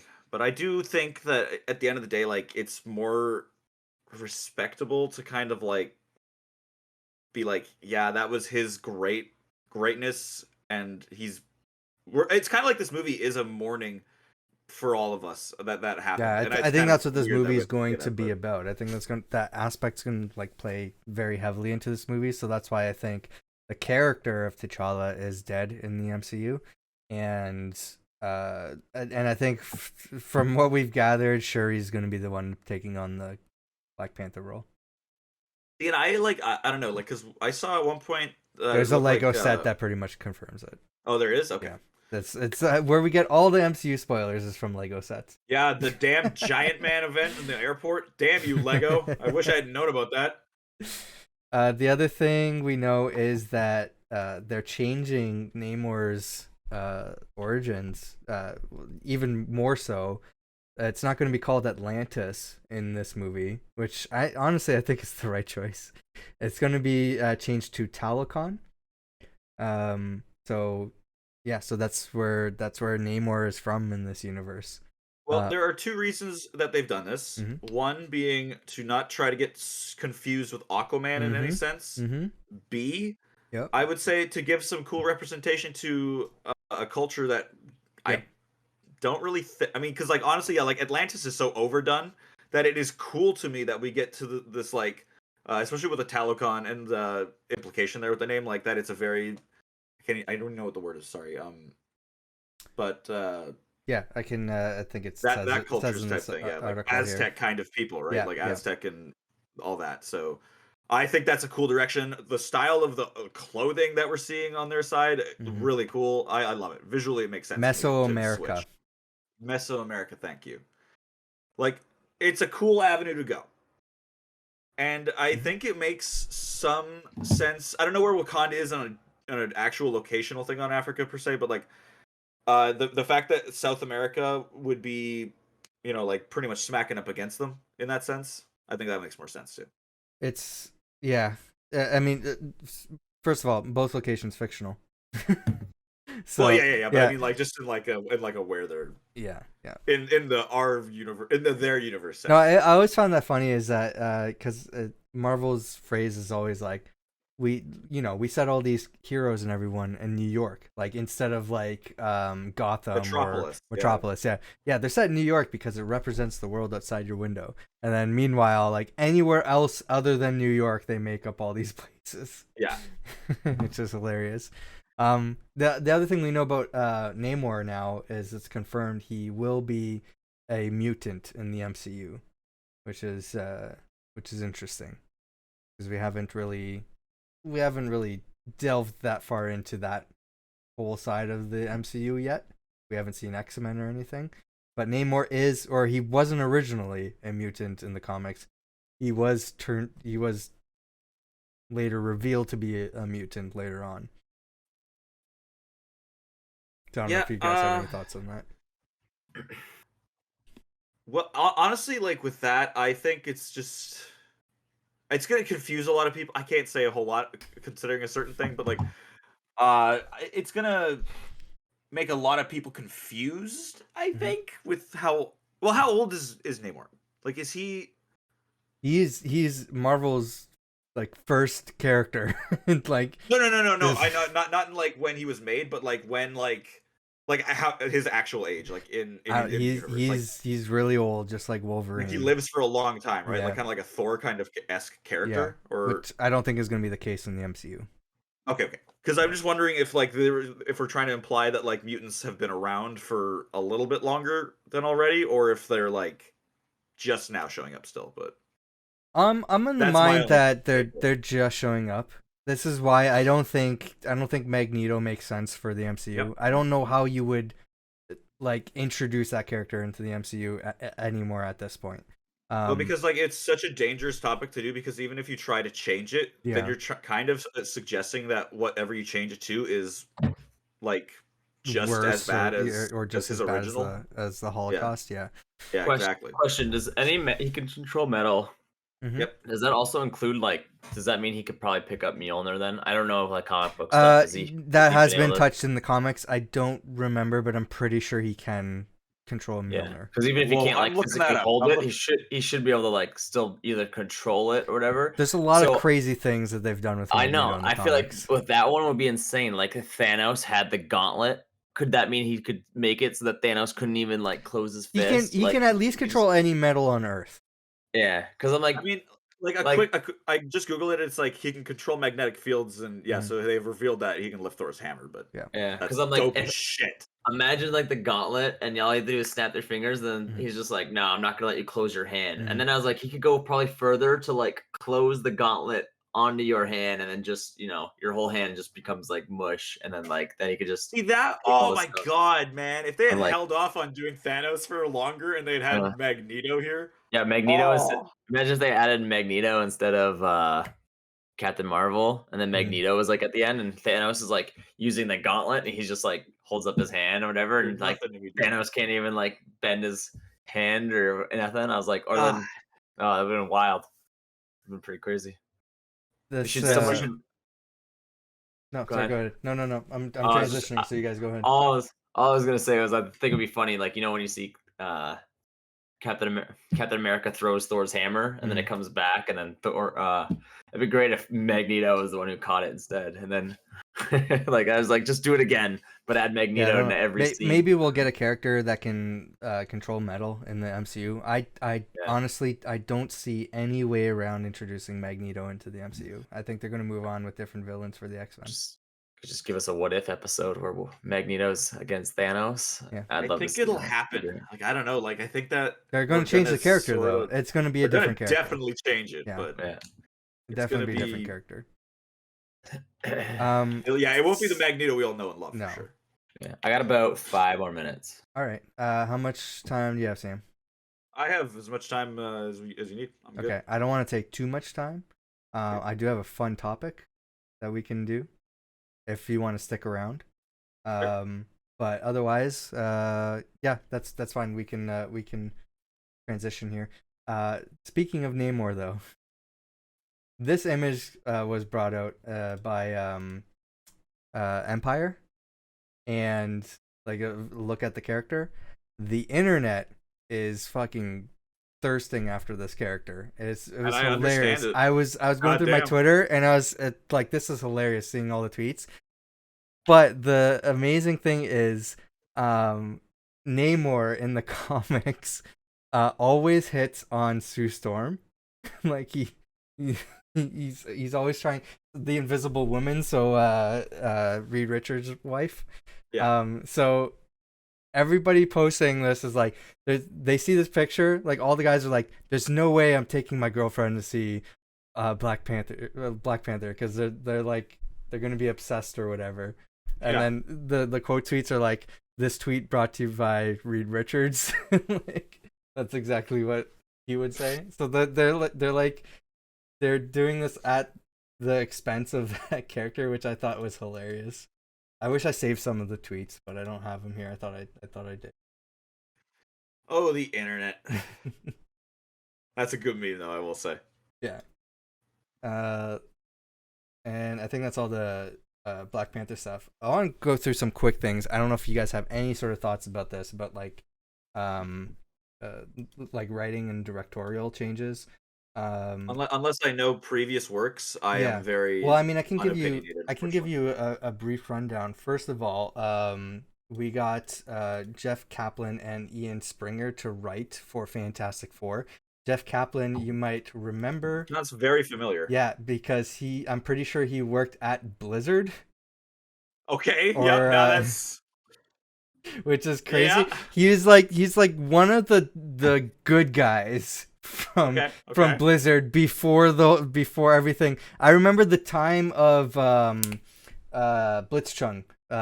We've talked about this on the main like gaming podcast that we do, but the time that if you don't know, like there's from what I understand still going on issues in China over like Hong Kong. I mean, it's been a long time, a long history thing, which we're not going to get into. But over the human rights abuses that are going on there, a Hearthstone player stood up and said on camera, "Hey, free Hong Kong." To which Blizzard, which Tencent has which is like a Chinese kind of like government controlled gaming company that's one of the biggest in the world and has a stake in almost every video game company that you can think of. They're like, hey, we don't like this, that he said that he's calling out human rights abuses by the Chinese government. So we're going to ban this guy from competing in any tournaments going forward. And we're going to like take his money away and all that stuff. Ridiculous. Yeah. Like he's been like the only outspoken person in that company during that time saying like, hey, I wouldn't have done that. And then he left the company soon after. So I have great respect for him. I can't remember the previous works. I don't know if you want to look them up. I believe they have worked with Marvel before. The important thing is Matt Shakman is taking over as director from John Watts. So John Watts did the Spider-Man trilogy, like the most recent one. He was supposed to direct Fantastic Four, and has been taken over by Matt Shakman, who worked on WandaVision. So see, and that already makes me excited because I did like the directing of that show, and it was like well produced, I think. So I think that'll be cool. Yeah. I don't know if you have any thoughts on that, Jordan. No. Writing, directing. All right, let's move on to. He wrote Bert and Arnie's Guide to Friendship. We got. We already know that. God damn! I don't have. Why don't I have the link here? I forget the director's name for Shang-Chi. Daniel something. I don't know. But now we know the writer for. So he's going to be directing Avengers: The Kang Dynasty, which Destin Daniel Craig. Destin Daniel. Okay. Shang-Chi, I think, has been my favorite Phase 4 movie. So I'm very happy with him as a director for Avengers: Kang Dynasty. I'm trying to think of all the movies that have come out. I just don't know. Phase 4. Like, yeah, it's hard for me to even remember. Black Widow, Shang-Chi, Eternals, Thor: Love and Thunder, Multiverse of Madness, Spider-Man. Okay, absolutely. Okay, well, maybe Spider-Man. Oh man, it's either Spider-Man or Shang-Chi for me. Like one of those two is the best. I think Shang-Chi's been my favorite. I like Shang-Chi a lot. Yeah. What about you, Jordan? Shang-Chi's your favorite for what? For the new one? Phase 4. Yeah, Phase 4 movies. Phase 4. Yeah, I think so. I think you're right. Shang-Chi. I don't know. I didn't get everything I wanted out of Doctor Strange and the Multiverse of Madness. I liked it, but I don't think I got everything I wanted out of it. Yeah. We also have the writer now. We know for maybe Spider-Man. Spider-Man. Because it was very nostalgic. So it's probably Shang-Chi or Spider-Man. I'd have to say. See, but that's the problem with that movie in a way, right? It's because like maybe it's not that good, and maybe we just like it because it had fan service. Fan service, yeah. Yeah, I think I like Shang-Chi better. Yeah, that's why I would say Shang-Chi, because I think so. I liked a lot of Spider-Man. It was great to me. I still don't think it's like I wouldn't watch it over and over again. Like, but to me, Age of Ultron will always be my favorite. I've watched that. Really? That movie, like, a lot of people hate that movie. I know. I don't know why. I thought it was so good. It's a really good movie. I love it. Every time I watch it, I'm like, maybe it's not as good as I remember. And then I watch it, I'm like, this is a really good movie. It was good all the way through. I'm fully entertained the whole way through. I love the villain. I like all the characters kicking ass together. There's, you learn a little bit about people's lives. Vision comes to life. Thor mentions something about all the stones being. He's like, "There's a bigger game at play." And I'm like, I feel like it was the middle of when things started to like. Well, it's before like we knew what was going on. Sorry, my headset is dying. But it's before we knew what was going on. So a lot of people are like, "Oh, it just sets up stuff we don't know about," and then like more of like a reflection, looking at the movie now, knowing what we know, it provides a lot more context, so I think people appreciate it more. But at the original time, I think a lot of people hated it. I will say a movie that I am gonna start defending now because a lot of people hate it. Yeah, exactly. It mentioned Wakanda. It talked about what's the other thing? A lot of things. It set up a lot of. Plus, I got my Hulkbuster versus Hulk. Yeah, exactly. That was an awesome fight. Yeah, that was dope. So I got a lot of what I wanted out of Age of Ultron. It's my favorite. I'm gonna start defending Ant-Man and the Wasp. A lot of people hate that movie as well. But every time I watch it, I'm like, this is a fun movie, and I wouldn't really say enjoy I hate it. It's just a very like. It's a movie where like it's not my favorite movie, and maybe like Ant-Man as a movie is better. But every once in a while, I'm like, I feel like watching Ant-Man and the Wasp. It's a fun movie, and I can just like put it on and watch it. I'm like, yeah, I'll watch it. I'd say both of them are on like a same tier for me. Like they're pretty samey on how I felt coming out of them. I was like, yeah, they're fun, but Paul Rudd always is fun to watch. So I mean, that's probably most of it. Speaking of Ant-Man and the Wasp, the sequel Ant-Man and the Wasp: Quantumania, we have the writer for that, Jeff Loveness, I think his name, is going to be writing for Avengers: Kang Dynasty. So, which again to me is saying how like elevated Quantumania is probably going to already be from the other two. Like that is insane to me. Yeah, I like Ant-Man. I don't love his powers as much as everything else. I still think Ant-Man's best performance was Civil War. The two movies I thought were just, I like him better with I like him better with everybody. Yeah, that's how I feel with Doctor Strange. It's like Doctor Strange was best for me in Thor Ragnarok. He was literally just there for a little bit. I like the comedy heist movie. I think it's fun. Yeah. See, I love Spider-Man. I love the Andrew Garfield ones where it's like Spider-Man's the main hero. I love that.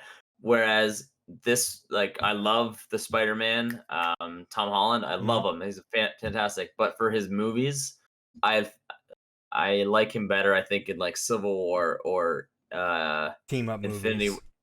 Civil War, team up movies and Infinity War. In his solos, I didn't care for him as much. I didn't like them as much as I liked Andrew Garfield. So I don't know why. Shut off, which is weird. I have it plugged in. Yeah, Ant-Man's not the highest on my list. I don't know why. I don't hate it. I just it's not the highest on my list compared to others. Well, what about Blade? Because we got some news about Blade. Because first of all, the movie's going to be filming very soon, and they just lost the director. So that I don't know. That's not a good sign. Not a good sign. No. And what had the director of the movie? What were some of his previous works? His name is Bassam Tariq. I don't know. Looking that up. Okay. What I will say is that I found another article that came up today after this announcement was made. There was an interview with the director for John Wick saying that he had actually interviewed with Marvel and discussed about making a Blade movie. But he wanted to make it more an R rating, and Marvel had specific ideas for this character and this director. Honestly, I think that could just mean that they already had this director set in mind. And they already had like a thing that was set up. But I would imagine there's rumors that they're going to be redoing the script or rewriting the script. I don't know if that's true or not. But at this point, we just know the director's leaving. I would imagine a script. This is going to be like an Ant-Man situation with Edgar Wright.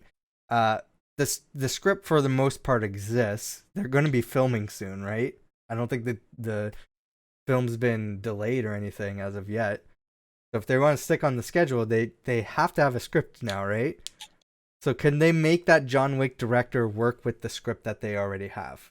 Or would he be like, no, I'm not doing this unless it's completely different and I have a hard R rating for Blade? Well, it really depends on how willing it is to do the project on that front already, right? Yeah, Blade's like I gotta watch the other ones again. Like Blade's never been like I don't know like really enough about him. I've watched those like when I was a kid. That's probably over 15 years ago. So I don't remember any thing about Blades, and I don't remember like even liking them that much. So I'll have to watch them again, and maybe our next MCU podcast when I watch them, I can talk about how I how I feel about them now. I would love that because do you feel like okay, yeah. I would just say I would love that because I more recently watched the first two movies. The second movie I watched for a second time. First movie I watched for the first time. I've been watching Blade movies out of order, I know. But I would love to know your thoughts, like rewatching those movies while I'm probably like them. It's been so long I don't even remember anything about them. So like when you and your brother talk about Blade, I'm like I don't even remember anything about him. So like I have nothing to contribute. Yeah, as far as the director that was going to do it, he has really only directed one feature, Mogul Mowgli, which I think was actually pretty highly regarded at the Oscars. So okay, but yeah, I mean that's not out of the realm for Marvel because they seem to be really going at that lately. Like they beforehand, it was like we got Joss Whedon, we got like James Gunn, we got people who like you can look up and be like that's a person. Now it's like, we're just gonna pull even James Gunn was like an odd choice too. It was an odd choice, but it was also like I could see the style working. Like from his previous works, like Slither, even I'd be like, that's where we're going. Yeah, I will say for my rewatch of Blade, my brother, it's hilarious watching. He's like, I love these movies because they're so cheesy and the action and the times that they were in and everything. Yeah. I'm watching them. I'm having fun watching it with him and just like making fun of the movies. I hated the movies, to be honest, watching them. I'm like, these movies are bad. Especially they're so bad they're good. They're like hilarious. Yeah, you want to like them because they're bad. But I just didn't enjoy them. The correct word would be charming. Yeah. I think is potentially off topic. What is that poster you have in the back there? Is that a Spider-Man or Ant-Man poster? Oh, the one that's an Ant-Man poster, yeah. Ant-Man, can I see it? Oh yeah, hold up. I was like, it looks really cool, and we were just talking about Ant-Man. I was like, oh, that's sick. Oh yeah, that's awesome. Oh shit! Wow, that's awesome. Yeah. That is amazing. I was like, it looks like Ant-Man, but then it was like really red. So then I was wondering if it was Spider-Man because it had the white eyes. But yeah, that's a dope poster. Yeah, I saw that. And I was like, yeah. Sorry, could you hear us or no? I couldn't hear you guys. No, sorry. Okay, yeah. I was like, it's either Ant-Man or Spider-Man. It was really red, so it kind of gave me Spider-Man, but I could see like antennas. So I was like, I think that's Ant-Man. And then I thought that was like, I was like, what the hell are those in the corner? I was like, are those bats? I was like, I don't even know what the fuck is going on. But it's ants. Yeah, that's a sick poster. Folks, this was a poster I got from my brother, and I've had it in this room for like 3 years. So just wait for the perfect time to give it to him. I gave it to him, and then and then it like got stuck in this room, and he's like, "You never asked for it back." Thanks. No. Yeah, no, it's a sweet poster. I like that one. Thanks, man. Appreciate it. The other piece of big news that we have, which I will end this. If you want to end on this, Jordan, that's fine.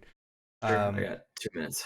Yeah. So the other big piece of news that we have is that Armor Wars, the show, the Disney Plus show that we've known very little about because Marvel refuses to talk about it, is now being upgraded to a movie. It's not getting canceled. It's now a movie. So I prefer movies, I think, right now than shows. I've got enough shows, so when Disney's puts out shows, I prefer the shows, to be honest. I'm a mixed bag. Like sometimes, for me, it's a lot about episode length. Like if your show is really long, I'm like, you're gonna be potentially pretty like long-winded. But if you're a movie, it's like, okay, you can be a little bit tighter. But then sometimes the movies just don't do enough that you think that the big scale things are gonna do.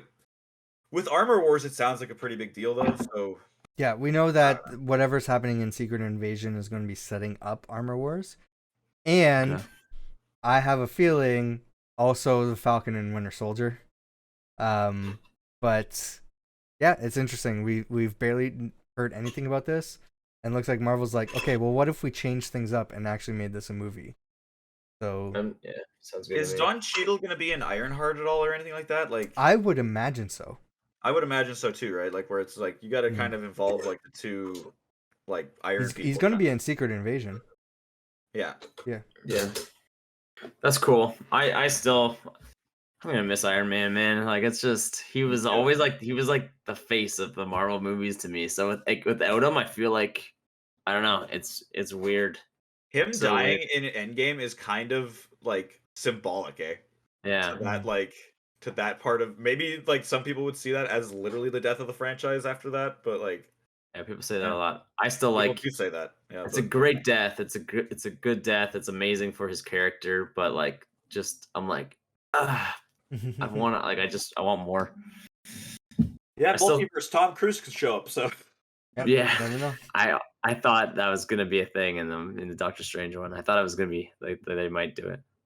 Yeah, I don't know. I was always kind of iffy because I just don't know if he's into doing these kind of movies. No, that's how I felt about him. What's his name being Gore, Christian Bale, because like he said he's never watched like any of them, or he watched only one, and then I was like, I don't know. So everyone's like, his acting in Gore was so good. I was like, his acting was good, but did he portray the character well? I was like, I don't know much about Gore, so.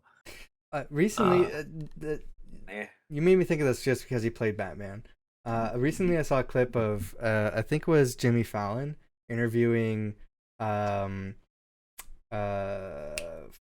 his name? He played Adrian Toomes, the Vulture, in Spider-Man. Michael Keaton. Michael Keaton. Yeah. So he's interviewing. He's like, are you a fan of Spider-Man or whatever? Or like, who's your favorite hero? Like, is Spider-Man your favorite hero? And he's like, oh, come on. And he's like, oh yeah, I forgot that you played his villain in the movies. He's like, yeah, but I was also Batman.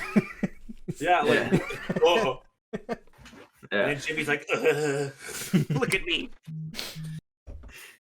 Oh. All right. Are you leaving Jordan, or we? Yeah, I'm out of here. Thanks for having me, though, guys. Yeah, thanks for joining us. Man. Do another one soon. See you on the next one. Yeah, absolutely. See you guys. Take it easy. Bye. Peace out. See you. Nice meeting you, man. Yeah, you too. We're gonna go around. We're not gonna stay on for too much longer. There's one other big piece of news, MCU adjacent, I guess. So, oh look, the names still match up. I didn't plan this. Oh, perfect! Wow. Yeah. Okay, so we know that Sony has delayed their Marvel movie. The thing is, they delayed one we don't know about.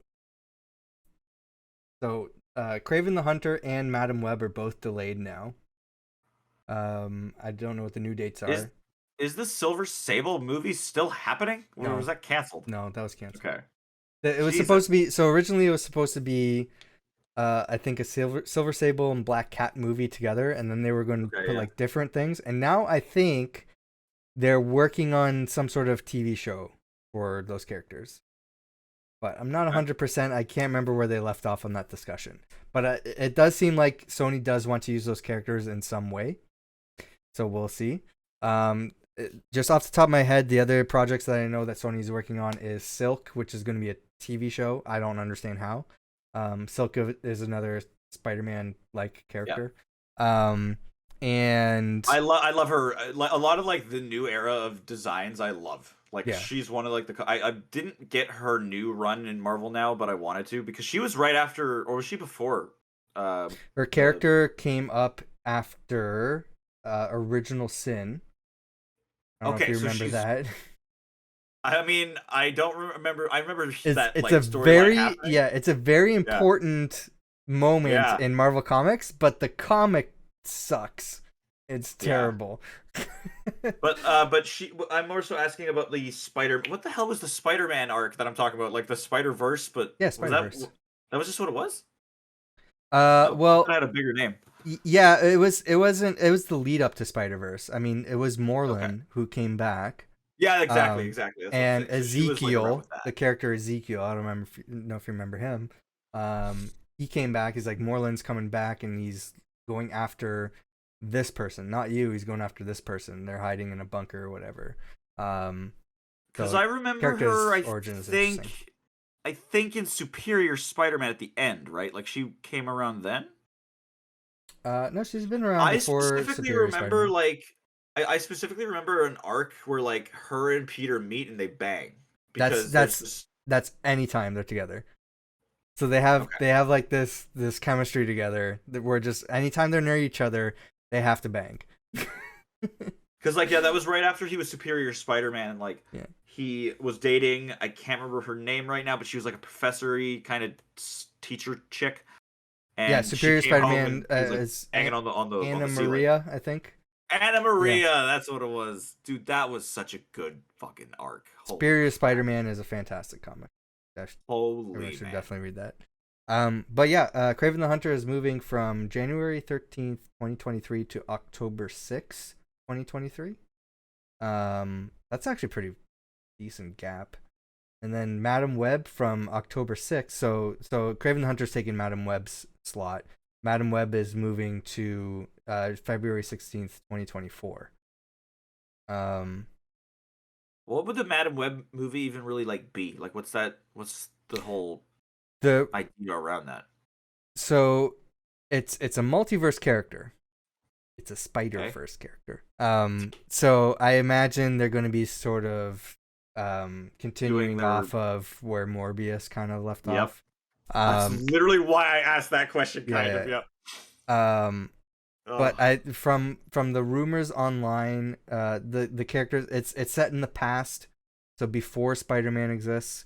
It involves his parents and Aunt May and Uncle Ben, and from what the rumors are saying, it might be a sort of Terminator-inspired story, which wow, well, hell yeah, I'm all for. I think that's fantastic. I can't wait to see if that is the case. I can't wait to see what they're gonna do with that. Yeah, that'd be awesome. And Kraven the Hunter, awesome character. I mean, I'm not a huge fan of Kraven the Hunter, but I think he plays well for a movie villain. I think he'd be a really cool character to see in the MCU. That's what I kind of was wanting in a sense, but I wouldn't hold my breath. Yeah, exactly. Like it sucks. Yeah, that's the same thing for all the Spider-Man characters. And from what a lot of people are saying from the Blade fallout is that people are saying that Kevin Feige is stretched too thin. Is the quote that's being thrown around right now. So I imagine that would be worse if they also tackled Spider-Man's like side characters. Well, that's why I just think that doing what they do over at Sony is kind of inherently clusterfucky. Not to go too crazy, but it's just like because like I don't think that like this movie, if it were like all being handled under the umbrella, should come out in that sense, right? It would just be like we already have too many things already, right? Where people look at things like Echo and Agatha, Coven of Chaos, and they're like, "Are these really projects that we need?" And yeah, I don't know. It's just they're definitely bringing those up, and the I Am Groot thing I see pictured around. Yeah, like as well. That one is so small scale that I am shocked that from the time period it was announced to release, it was that as long as it was. That's my takeaway from that. Yeah, but I'm okay with Sony. Like I still hold out hope for Sony movies. I'm not like devastated that Morbius and I was going to say Venom. So there's two aspects to this. What was a success and what was good, right? Yeah. Exactly. Because both Venom movies, definitely a success for them. A lot of people mixed on Venom. I hated the second movie. I never want to watch it again. And Morbius, definitely not a success. Everybody hates that movie. I thought it was okay. That movie was amazing, actually. Thank you. I thought it was okay. It's not my favorite movie in the world. I didn't have as big of an issue with it as most people did. I just like watched that movie and was so drained the whole time. I literally felt like I was being sucked dry by a vampire. Yeah, like, that's what that. I guess props to the movie for really like putting me in there. But I mean, yeah. But those are the only movies that we're basing everything off of, though, right? With like quality or well, that's all that they've released is 2 Venom movies even, like, and Morbius. Well, I mean, like, if we could go back as far as like Amazing Spider-Man and be like, there were some problems in like that franchise already. But when you think of the DCEU, do you also take into account Joker and the Batman and all that stuff?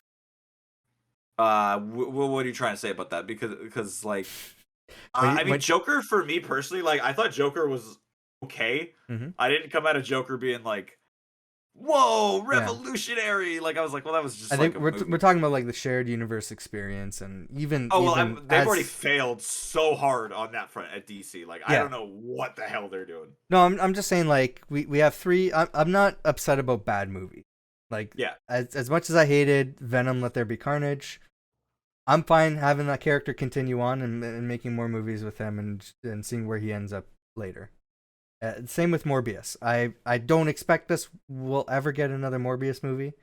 And I don't necessarily think we need one.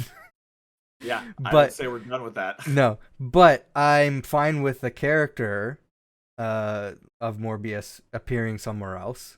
Exactly, and ignoring the first movie. Strong suits of those characters. Yeah, absolutely. Yeah, for sure. Because Jared Leto, like, I feel like he gets a bad rep, right? Like, but he really could probably pull that off if it was under the right helmsmanship. Like, it's totally doable. It's just that, like, these movies, I don't know what Sony does sometimes, but it seems like they just meddle around too much, and that's weird that we say that. Considering Disney has that rep. I think they're trying to. Same what the DC's doing is trying to take that formula that Marvel made and replicate it. The benefit is, though, Sony has worked with Marvel several times. So they kind of, I mean, the same team kind of is working on these movies as well. So they get a sort of feel of it.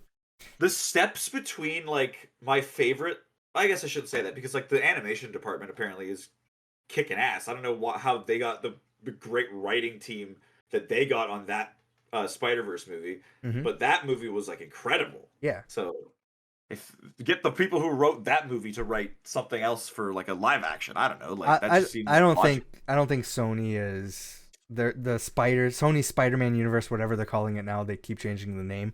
I don't think that's completely gone yet.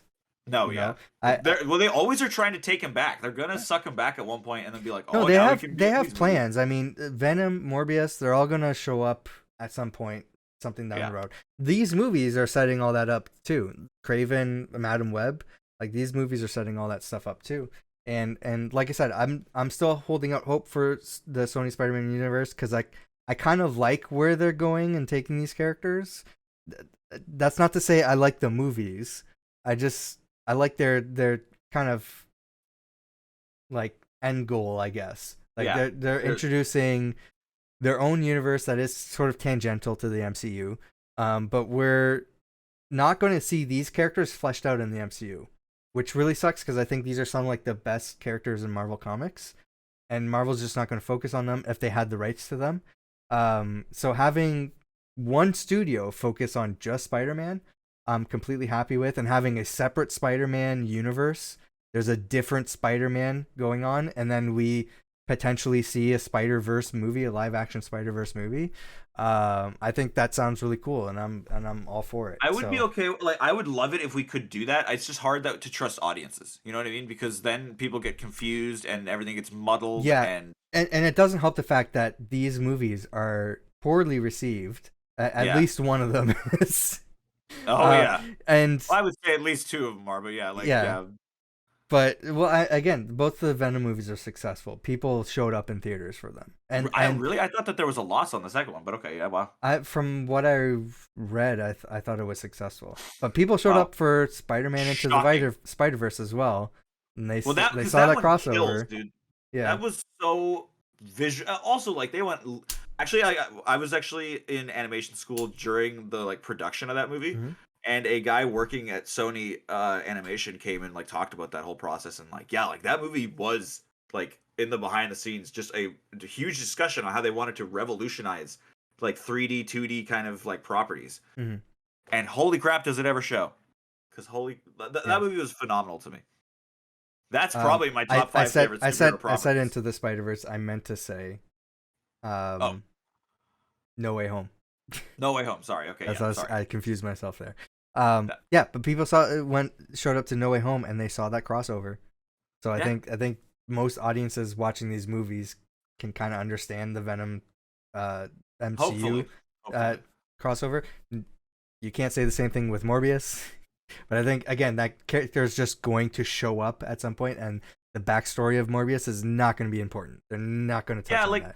At the end of the day, right? Like a lot of these characters, they might make a movie here and there, but like I feel like we can always kind of count on the logic of the multiverse to save it. Mm-hmm. Where it's like, oh yeah, like Kraven could show up in this movie too, and it'd be fine. Yeah, like it's like a bad guy in a Spider-Man movie or something like that. So. Yeah, but I don't think there's going to be as much audience confusion over another Spider-Man. We've already had 3.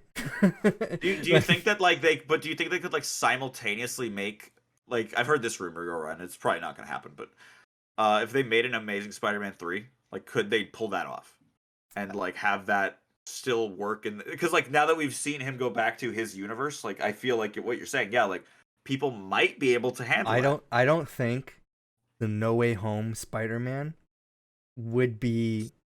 I mean, I wouldn't put it out there because Sony, and they do whatever they want with their universe, and Marvel's like, please don't break our universe, please don't do it. But I don't think it would make sense to use No Way Home's Andrew Garfield Spider-Man a continuation. I think you continue off of Amazing Spider-Man 2. Because, like I've discussed several times about Spider-Man No Way Home, these are different timelines that they're pulling from. These are, they're the movie timelines, but once they're pulling that character out, it's a different timeline altogether. Once they're brought back, let's take Sam Raimi's Spider-Man trilogy for example. They pulled in Green Goblin from one point of time, and Dr. Octopus from another point of time, and Sandman from a third point in time in the same timeline. So wait. Sorry. So Sandman, Green Goblin, and who's the other one? Dr. Octopus. Dr. Octopus. Okay, you're right. Okay. Yeah. So from 3 different movies. They're all within the same timeline, but different points of time. Yep. So when they took Green Goblin out from the earliest point in time, Dr. Octopus, the Dr. Octopus that they grabbed from further in the time, still had the experience of Green Goblin dying.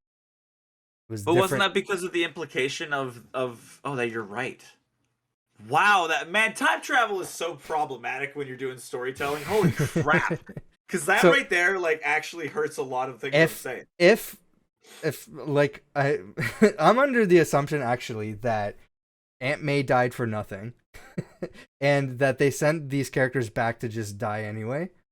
But if their goal was successful and they saved these characters, they're sending them back not to finish what the characters were destined to do in those movies. They're sending them back fixed, creating different timelines. So they sent Norman Osborn back. He is in a different timeline than the Dr. Octopus that they sent back. So there's the Sam Raimi movie, one timeline. I'm starting to pretty much get what you're saying. Yeah. Green Goblin's now living in a universe where he survived. Dr. Octopus is living in a universe where Green Goblin still died, but Dr. Octopus survived. Yeah. Same with Sandman. Assuming Sandman died in Spider-Man 3, which he didn't, which so it makes no sense. Really, you could have sent Sandman back at the beginning of the movie and been like, you're fine, don't worry, get out of here. Wow, that's really weird. That's a good point, but fuck. But when so when you're saying, like, is it going to be a continuation of No Way Home, like Spider-Man 3? I don't think it makes sense to do that. I think now what you're that saying was a different Spider-Man. It makes me want to see a Spider-Man 3 that like is before that, and then at the end of that movie, he falls through the fucking hole or whatever, and you're like, hey, there it is. I think we see a Spider-Man 3 that delves deeper into what Andrew Garfield said in Spider-Man No Way Home. Like his downward spiral kind of thing? Yeah, and he wasn't holding his punches anymore. But I would love to see an Amazing Spider-Man 3 because the cliffhanger and what they were setting up in Amazing Spider-Man 2, I really wanted to see that, and I'm upset that we never got to see it.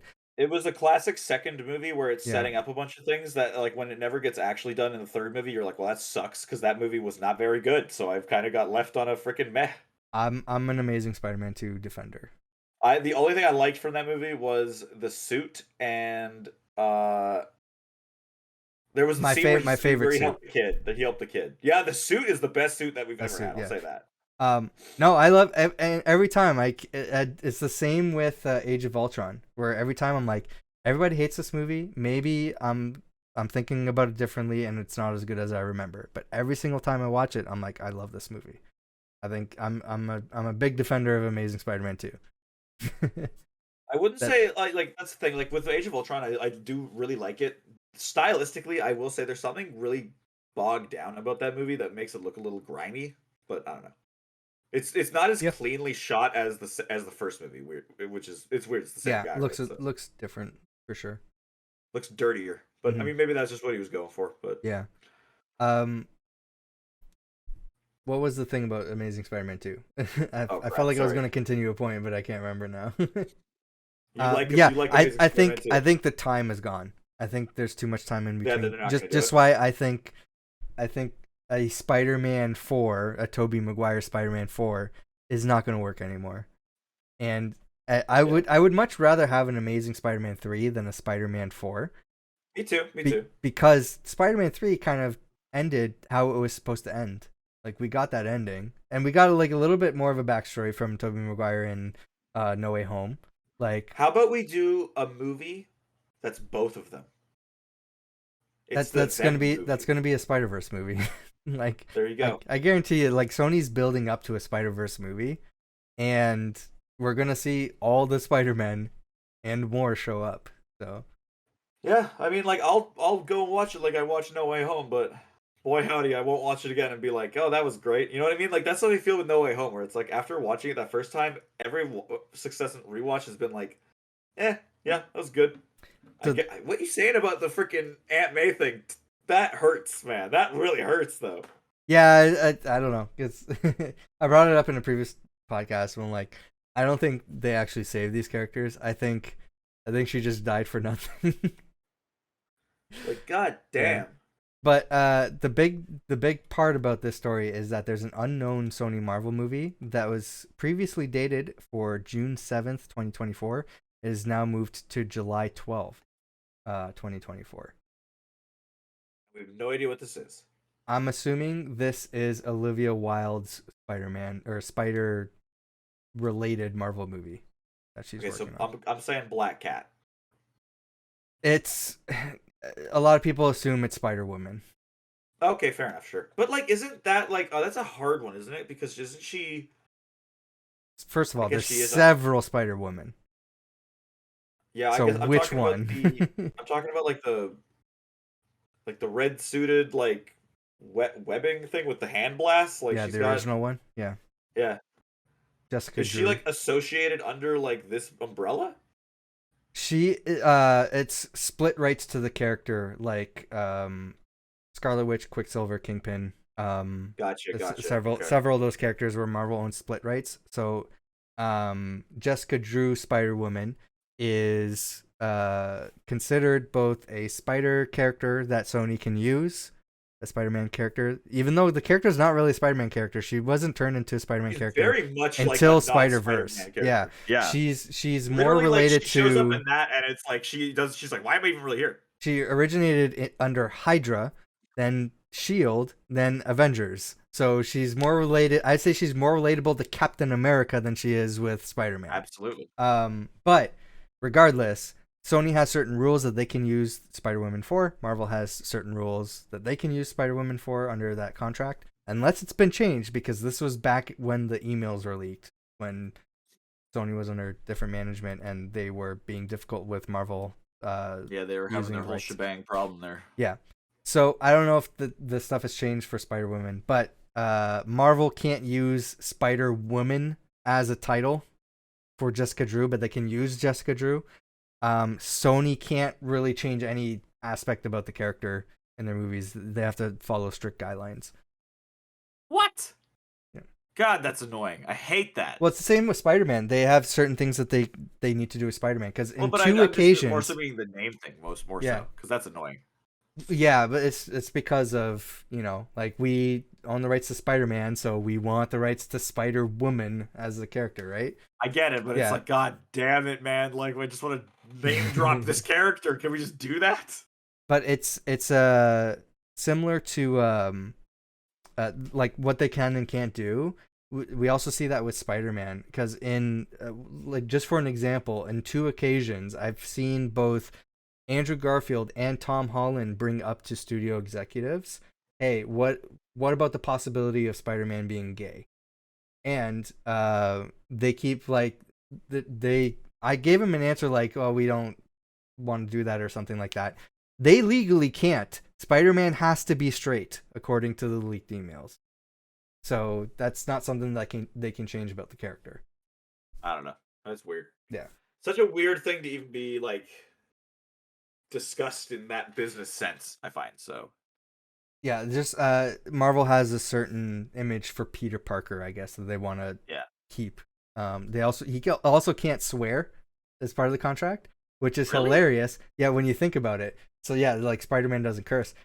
And when you watch the Spider-Man movies, when he curses, they cut out, or there's like a car beeping in the background, like cutting him off. You notice that? But I'm gonna notice it. When you watch crossover movies, like Marvel Studios crossover movies, like Civil War, he says, "Holy shit!" Oh, he did. Wow. Yeah. So that's a little thing from the contracts that you don't notice unless you actually read them. Holy crap! Yeah. Wow, that's so shocking. That's crazy. I'm gonna literally watch these movies so differently now. Yeah. Damn it! I was gonna bring up a fun topic we can do for expecting, or like our theories, what's gonna happen in Phase 5, and filling up the blank slots in Phase 6. Which, by the way, fall 2024. Marvel said Phase 6 starts with Fantastic Four, and I said that's bullshit because you have a blank spot there. That spot we now know is Deadpool 3. So Phase 6. So Phase 6 starts with Deadpool 3. Then goes into Fantastic Four. Perfect. But I don't think we have enough time for all that. So no, it's all good. Yeah, we've already been going for a while. Yeah, we've been going for a long time. So we're gonna end it there. And you know what? Since we're just recording this, I'm gonna add the end credits music in post. Makes sense. But again, where can people find you? They wanna go check out Maclunkey Squadron over on Twitch. That's MACLUNKEY Squadron. And we over there we do D&D every Friday. In October, we're planning on going hard on that. Like, every Friday we want to hit, because it's a spooky themed D&D campaign. Ooh. So we're gonna hopefully be on every Friday. Hopefully. And then we also have like a special D&D one shot planned by AJ, one of our other players. That'll hopefully be on Halloween Day. Other than that, we got talk shows over there. We talk about She-Hulk right now, Andor, House of the Dragon. I think there's another one that I can't remember. At the end of the month, we're going to talk about Rings of Power. That's going to be amazing because AJ loves it and Richard hates it. So, oh man, be ready for that one. That's going to be 3 hours long. Show. Yeah, we'd love to have you if you got some takes, because, like, man, that's going to be a good show. Or it's going to be the extended edition stream is what we're going to call it. I've been on a couple of the She-Hulk episodes, and hopefully I will be on for more. I will be missing episode 7. Yeah. Unfortunately. We got 2 more left. Yeah. Which is crazy to think about. There's only 2 more episodes left. Yeah, it's crazy that like, where are we going? I don't want to spoil my thoughts. What are we doing? just you don't have to spoil the episode, but episode 7, is it also going nowhere? So like, in the same way that last week's episode didn't do a whole lot. Yeah. And then at the very end did a lot. But there's no sense of where it's ending, right? I have, if I'm being honest, I don't know what the hell is really gonna happen. We know for a fact that Daredevil's showing up next week or something, but like, yeah, I don't know what the hell is the show is gonna do. Like, it's weird. You can listen to my thoughts on She-Hulk. We should have ended on She-Hulk discussion, to be honest, but I'll give my thoughts on She-Hulk over on the Maclunkey podcast, so you can go check that out and listen to me talk about that there. Hell yeah, it's a fun time. But we're gonna end it for now. Thanks for watching. If you want to see our discussion about D23 announcements from the last podcast, if you haven't watched that yet, go check that out. I'm gonna have Maclunkey links down in the description below if you want to check that out. Oh yeah. And we're gonna be I'm gonna have like a break, and then I'm gonna be recording the Spawn Trap podcast now. So oh jeez. That's for like another 2.5 hours. So in 2.5 hours. You got a full day, man. I do. And I also have to work on a video that I need to put out on my personal channel tomorrow. Hot damn. No sleep. Get to it. Yeah. So bye everyone. Bye, Maclunkey.